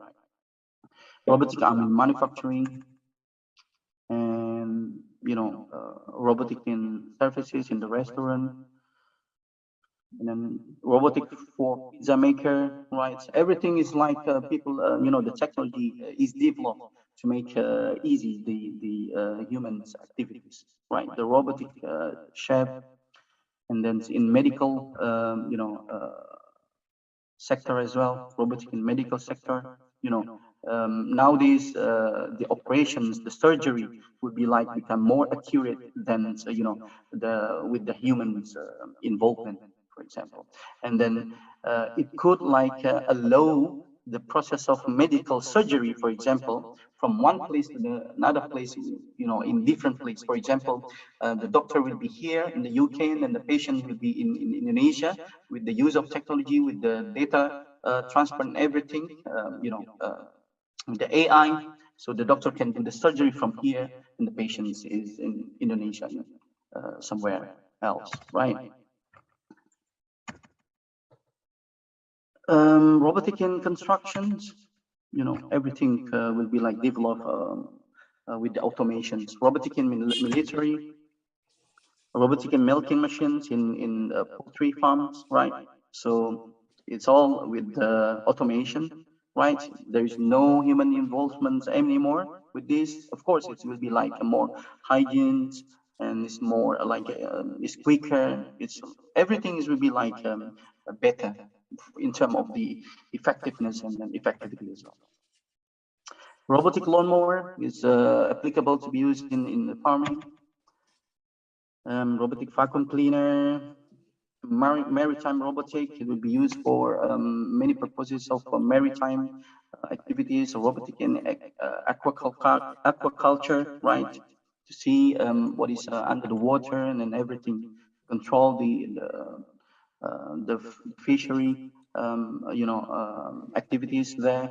Robotic in education, even in the space, right? The robotic arm is used in the space, right? And then the last is the face and the retina recognition is very like interesting to know. Thank you very much for this special time for me to share these slides to increase our awareness that we are now in the era of Industry 4.0, right? For you all in Indonesia, might probably not that like aware about this, but you know, in developing countries, everyone, the governments, the companies, the you know, the investors, they are like compete each other, you know, in the businesses to develop the technology that can support their operations. Right. Thank you very much, and I leave it to the moderator, Dr. Aidil. Thank you. Thank you very much, Dr. Hijrah, for your very informative presentation. Now I will give the opportunity to the participants to ask questions to Dr. Hijrah. Is there any questions? Right. Okay, Dr. Hijrah, I am very interested actually about your topics. Actually, in agricultural sectors, we really need to something all agricultural practice need to be connected to digital information, especially. Now the problem now is from the buyer, they cannot get consistent quality of agricultural product. So the problem is the inconsistency of the quality. For example, today if we buy coffee, the taste is very good, Next, we buy coffee again from the same supplier. The taste will be different. Because of the use of technology, you mean? Because they cannot trace where these coffee beans are from. So the farmer are required to use digitalizations, for example, recording the on-farm data, for example, using the automatic weather system, connected directly to the internet. So the buyer can get the real data from the field. And then everything is recorded. Who is the farmer, where is this bean are from, etc. But the problem is in the field, especially for the plantation commodities such as coffee, for example, the location of cultivation is quite far from countryside, from the area. And in Indonesia, we still have problem. Yes, the internet connection are the main problem actually. Now and also the problem is the price of the tools. The sensor is expensive if we buy directly from the But I would like to know what about in the post-developing countries, such as probably in UK, do the farmers also face this kind of problem on providing the data from on farm to buyer? Right, Dr. Aidil, thanks for your questions and your concern about this. Yes, it is all about the data, the management of the data, right? So in supply chain, there is like a term of supply chain feasibility. So yeah, the use of technology, the management of the data should be started from the very first, the very beginning of the process, which is in the farms, right? But the problem is, like you said, in developing countries, we are facing like the infrastructure. So that's why in my research, I mentioned that the key success factors for this kind of activities to support the logistic and supply chains is the the country logistic capability as well, right? There is a country logistic capability. There is IT capability as well, right? And then there should be like a financial capability as well. The use of technology will be like we need to concern about how we can get the technology, we can use it. Of course, we need to buy it, right? Like I said, we can develop it, but it takes time, right? So instead of developing it, right, so we will be like left behind, right? So people like in the developing countries, they have a more advantage, advanced technology. And then we just develop like a very simple technology, for example. So of course, the easy ways like Amazon use now, if you go to the Amazon's warehouse, they use the robotic in their warehouse. They just, they just use the technology because, in logistics supply chains, we are not the developer of the technology, we are the users of the technology. But again, so to use the technology needs a support as well, right? Financial support, the manpower support, right? Like you said, we need like, for example, skilled farmers nowadays, for example, right? So yes, of course, we are facing this, and then the government needs to support this if we are willing to, and then have a better encouragement to move forward to a better farming, for example. And then about the traceability of the data, of course, we need to start. If we start with the smart farming, then the smart farming will cover the inventory management, the data of the products, because we can trace it. Where this, for example, it will allow us, very easy we can trace the the products, where it comes from, which province, which area, and so on, right? In where is when is the productions, and then many data that we can get from that. I mean, will be like, for example, the project leader there, and many, right? So when is the harvest time and everything, because when we start collecting the data should be like completely provided. I mean, so we can use it in many purposes, right, Dr. Arif? Okay, thank you, May sir. I discuss, Next, Mr. we Adil? have a question from Pak Doni. Okay, thank you, Mr. Adil. Good afternoon, Mr. Hijrah Saputra. Halo, apa kabar? Good afternoon, Pak Doni. Yeah, I like to introduce myself. I'm Doni Yusri. I'm lecturer of a vocational school in industrial management. Right.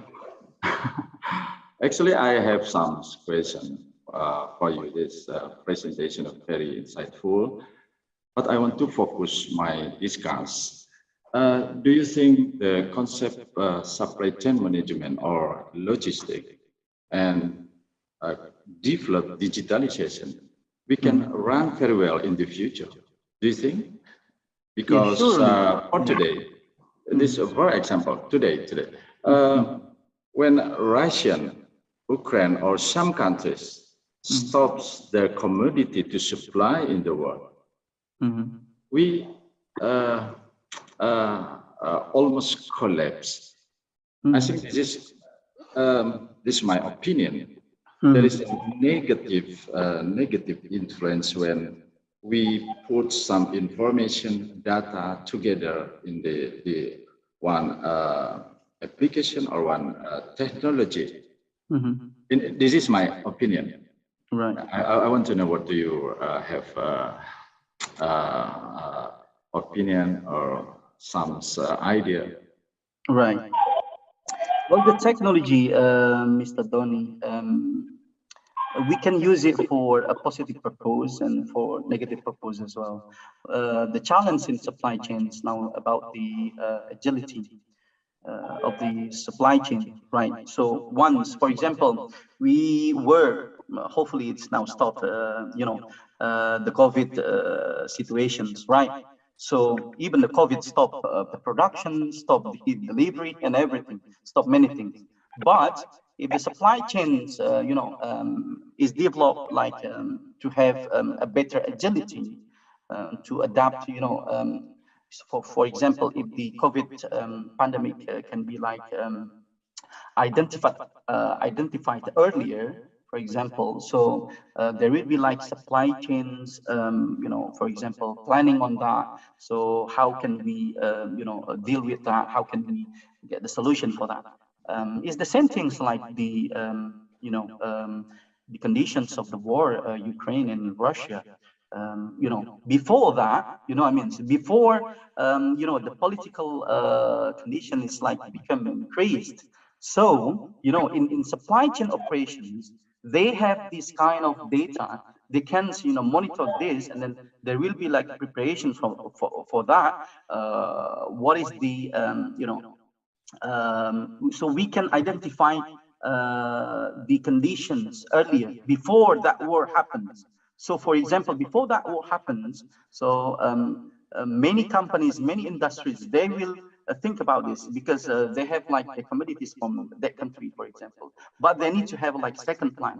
If, for example, but that's the use of technology that we can take advantage from that. At least we know, we realize the earlier, so we will have like early like solution for that, for example, right? So yeah, that's the like the challenge of the use of technology. And then as you said, there will be like a risk if we use the technology, and then technology could be hacked. The security, the cyber security. So that's why the use of technology as well should be developed in line with the security, cyber security as well. Right? There is no point. For example, now in banking, businesses in Indonesia, is there any guarantee that your account will be safe? It could be hacked at any time. But again, the concern of, the technology to save that, the concern of the government, for example, here, for example, if I can compare for, the banking services, you will need like, there will be 2 passwords. You can access your account, for example, using the, your phone on, or your laptop, for example. There will be like 2 layer of security. They will make sure, even 3, 3 verifications. They will ask you your password. They will ask you your memorable password. They will ask you the code that they send to you in your mobile. So it's all to secure the customer, to use that use the technology, because in the era of industry 4.0, it's not just about the use of technology, but we need to think as well about the technology need to provide the technology that is safe for the users as well, right? Pak Doni, hope that's helpful. Okay, thank you, Mr. Thank you. We can Thank continue you. discuss another time. Yeah. This Thank is you. really, Very really interesting topic. Really But yes, interesting. Next. Thank you. Thank Many you. participants will discuss. Right, Dr. Aidil. Okay, thank you.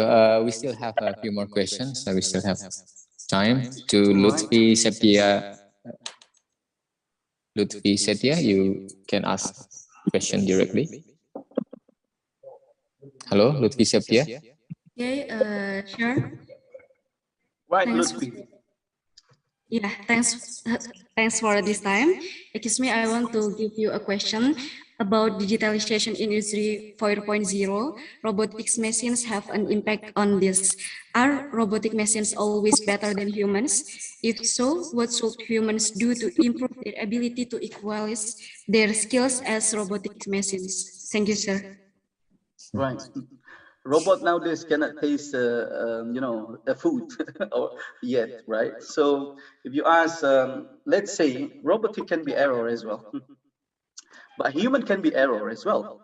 Once you are not in good mood, you can't have a, like a good productivity as well. But again, so the use of technology is to have a better result, better production, better productivity, for example, right? Of course, there is like a side that we are aware. For example, whenever, for example, okay, we use the robotic technology, for example. What if the power supply is off, for example, the battery is off, for example? What is it, the processors of the robotic is like broken, or have an error, many things. But again, the use of technology, we need to use it wisely, and then we need to provide it wisely, and then there should be a second plan. We cannot come, we use the technology, we take advantage to support us in our operation, in our farm, we have us like smart farming, for example. But again, who will run the robot, right? There should be human in touch with that. So the use of humans, even though we have like a massive robot, for example, in Amazon, you see like a massive, it's runs by a system. They just go there and there by system, right? But when it comes to the viruses, for example, viruses attack. So how could we deal with this? That's why we discuss about the cyber security, for example. We use the technology. We need to provide as well. For example, if there is like a problem solving, if this happens, I believe the development of that technology is provided, has provided the situations like this as well, right? So like we use a car, for example. How could if your car is like on the road is like broken, so we need to fix it. It's the same. Robotic is a machine, right? There is we use the machine for the operations. Even though they can be used 24 hours, right? But again, the capability of the robot, for example, how long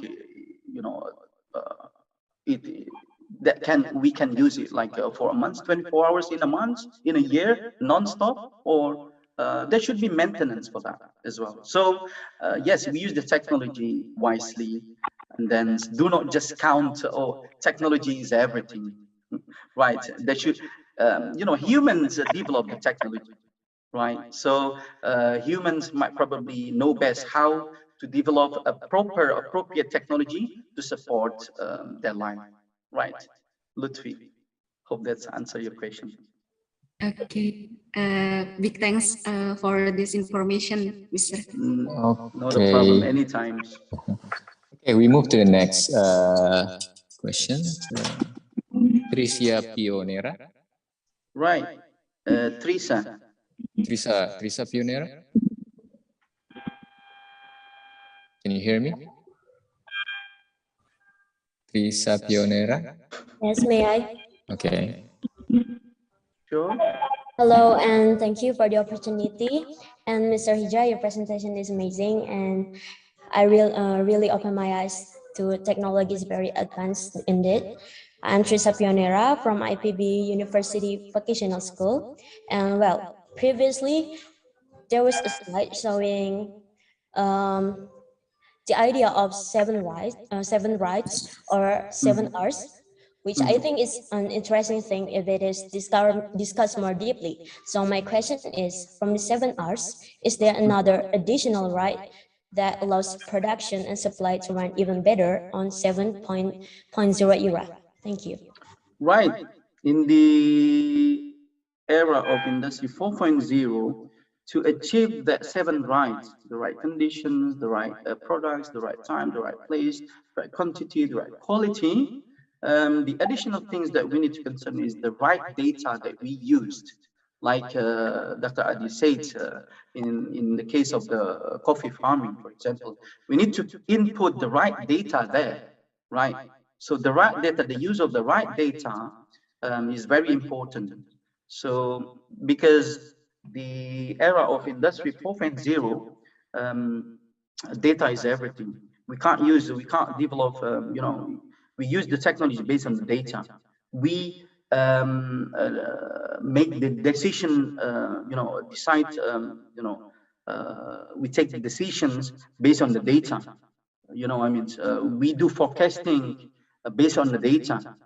We do forecasting, for example, based on the inventory data. The use of data, the accuracy of the data is very important, right? So that's, I think, the next right in the era of Industry 4.0. Though we need to provide precisely the right data, so we can get advantage for the right things, the right purpose in terms of logistics and supply chains in agriculture. Teresa, hope that answers.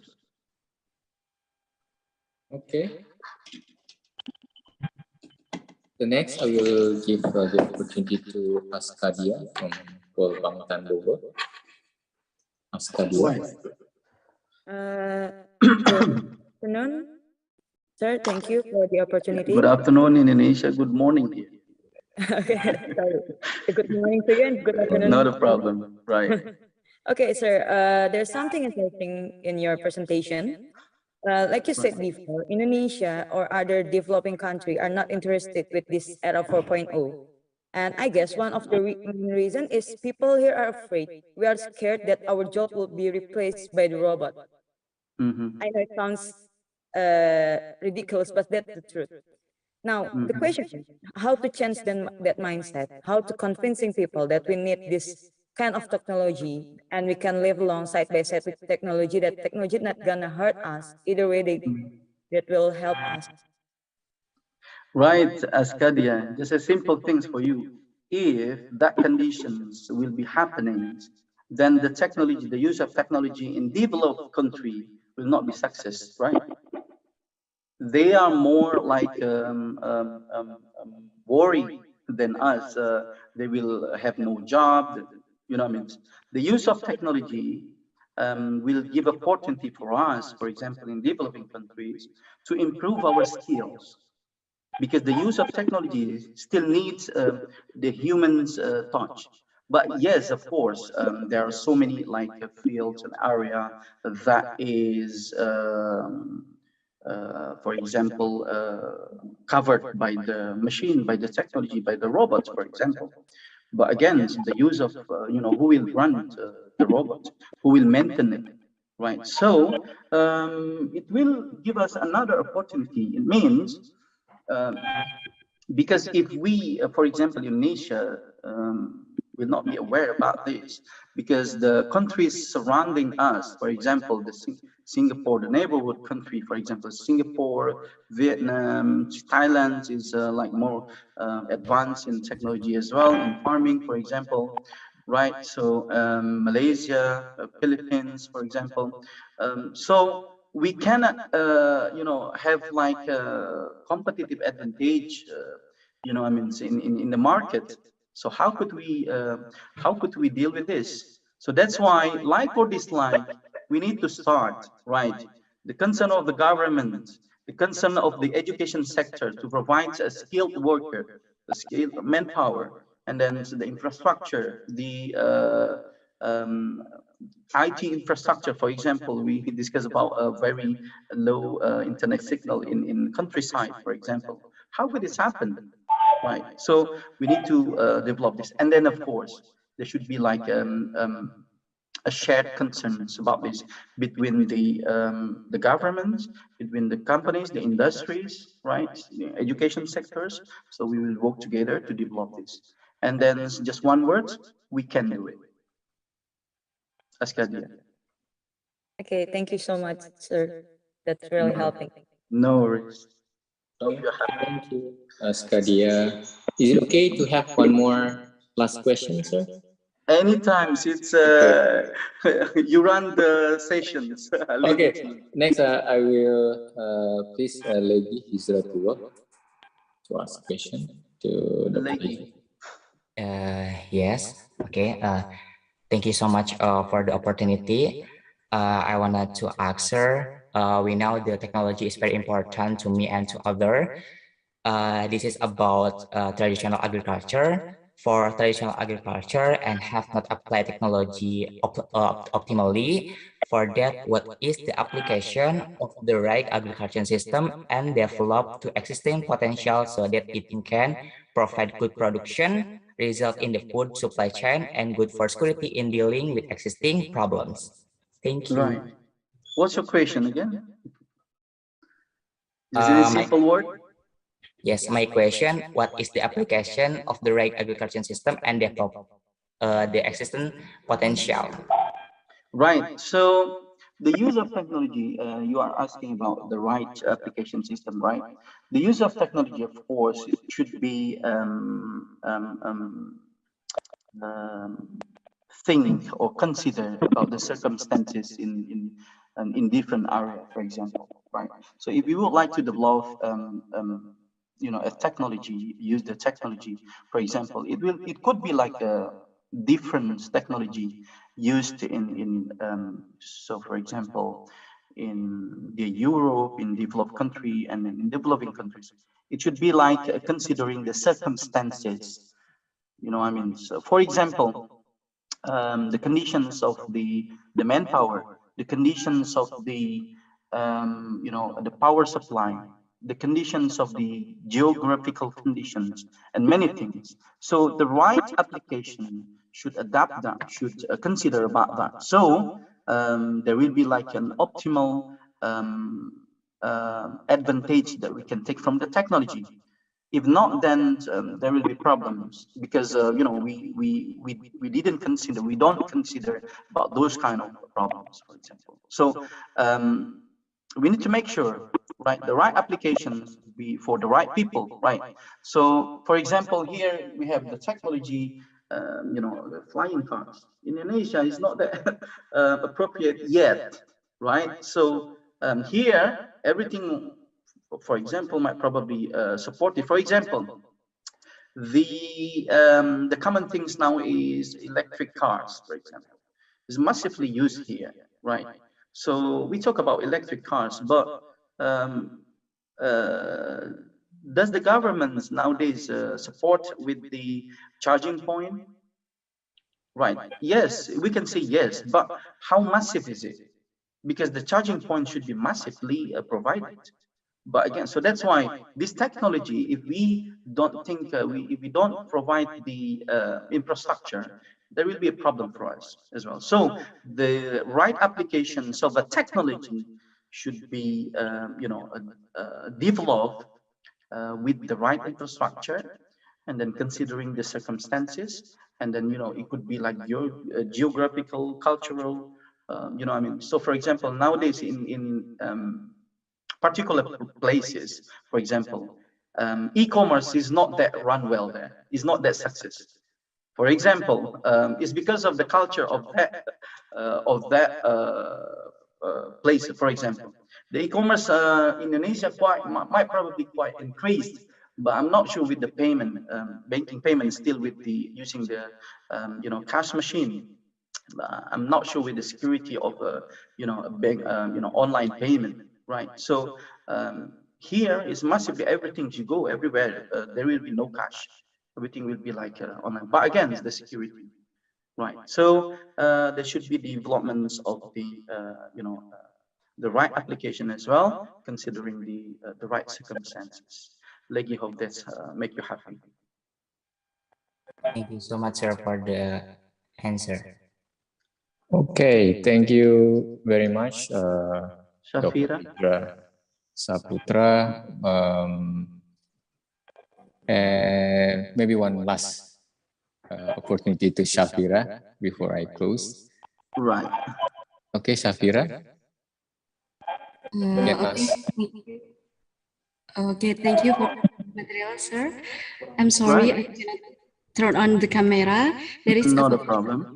Economic growth in Southeast Asia, when that can thrive and then bring challenges. Different levels of infrastructure development in individual areas have the sense that each venture requires a variety of supply chain strategies, which in order to obtain a standard that can be used to meet consumer needs. What do we need to prepare for the industrial 4.0 with the challenges and opportunities available? Thank you, sir. Right, Safira. Like we discussed in digitalization, the key success factors of that is the very first is the people. We need to be ready, right? We need to be ready as the users, as the developers, right? Everything will be replaced by the technology. The people should be adapted with this kind of technology. We need to be familiar, for example. Many farmers nowadays, for example, in our country, they are worried to use the technology because they don't know, they don't have the basic, they don't have the knowledge, they don't have the skills to use this. So the people, the manpower is one of the most important things as well, right? So that's why you are in IPB, to be familiar with the technology, right?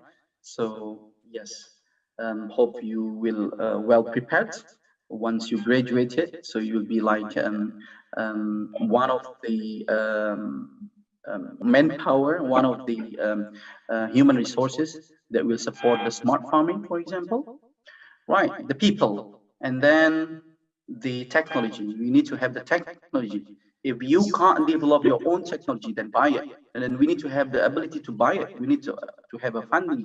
We need to have investment, right? We need to have the calculations when we buy, how effective we can get advantage from that technology, for example.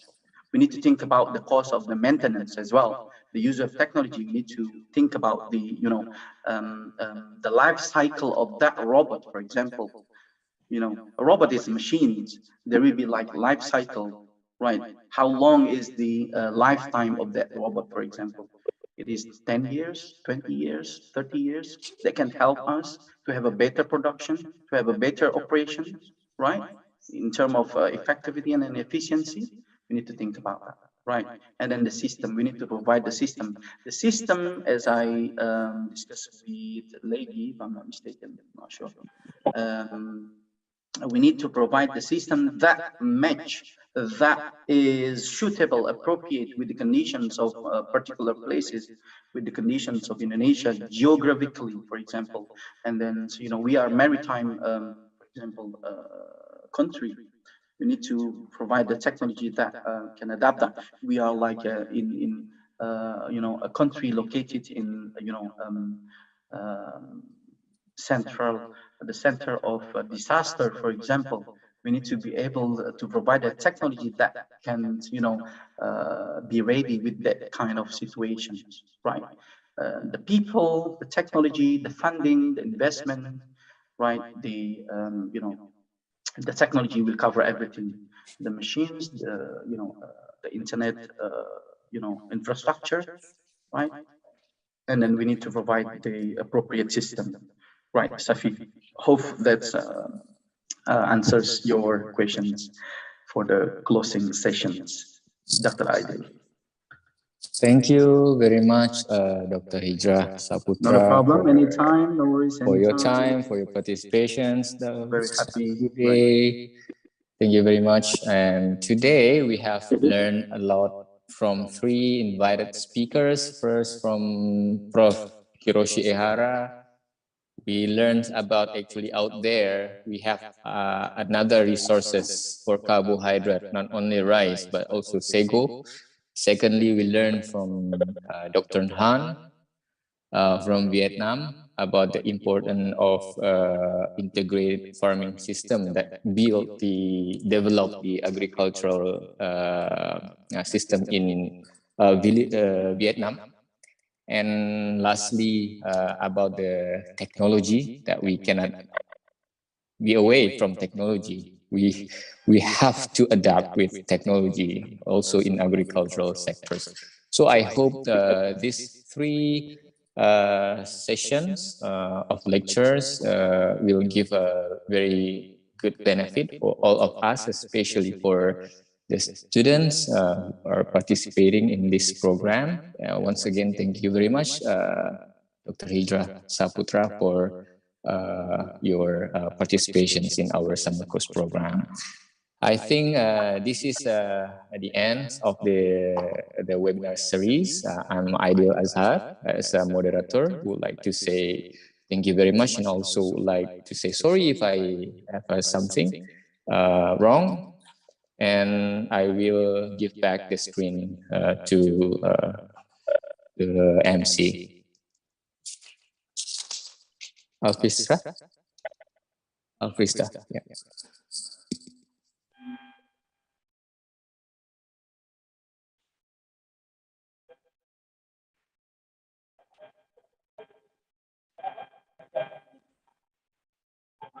Okay, thank you so much, Mr. Aidil, for led the webinar session as the moderator, and thank you so much for the speakers, Professor Hiroshi Ehara from Nagoya University, and also Dr. Han Quang Han from Vietnam National University of Agriculture, and also Dr. Hijrah Saputra from Coventry University, England.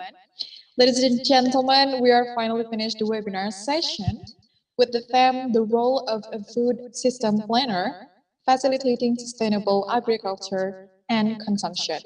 And now we get to the last session in this event that is closing. Let's close this event by saying Alhamdulillahirabbil alamin. Those are the agendas we have presented this today from morning until this afternoon in Indonesia. We have learned something and got benefits a lot from our session, webinar session, and then the Q&A session. Also, a lot benefits from each speakers. I'm Alfrista as the master of ceremony. I'm sorry if there's any mistakes during the event. Thank you so much for all the participants' enthusiasm and attention. I hope we can meet again on the next occasion, and don't forget to join tomorrow's occasion or event, which is the second day of summer course. And have a good day, everyone. Wassalamualaikum warahmatullahi wabarakatuh. Waalaikumsalam Waalaikumsalam warahmatullahi wabarakatuh. Terima kasih. Thank you.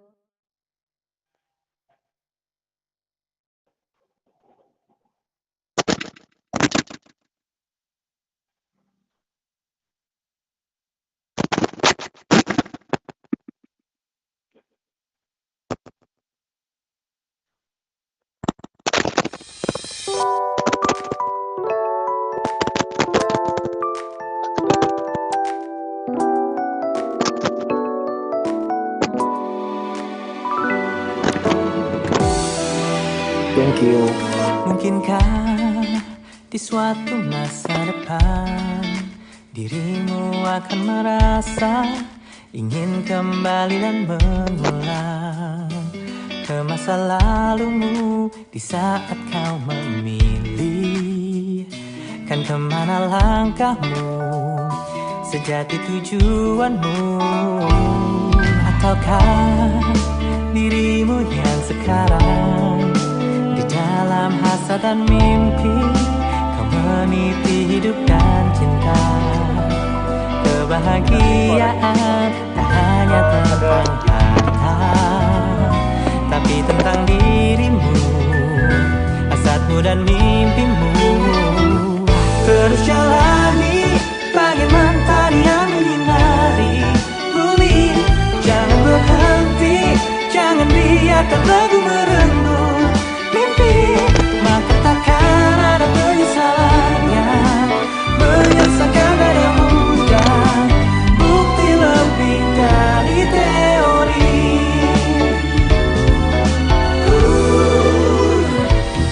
Bukankah selalu kau yakini bersama kesulitanmu ada kemudahan yang pasti.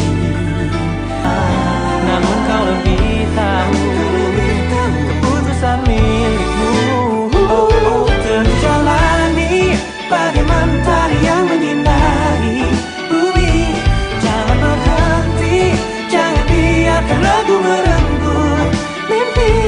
Maka takkan ada bukti lebih dari teori.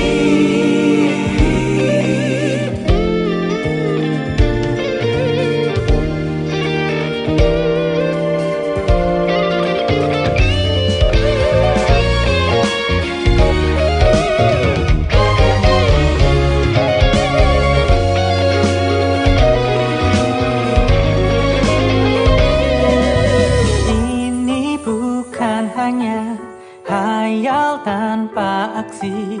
Beranikan dirimu berlari di hasratmu. Takkan ada langkah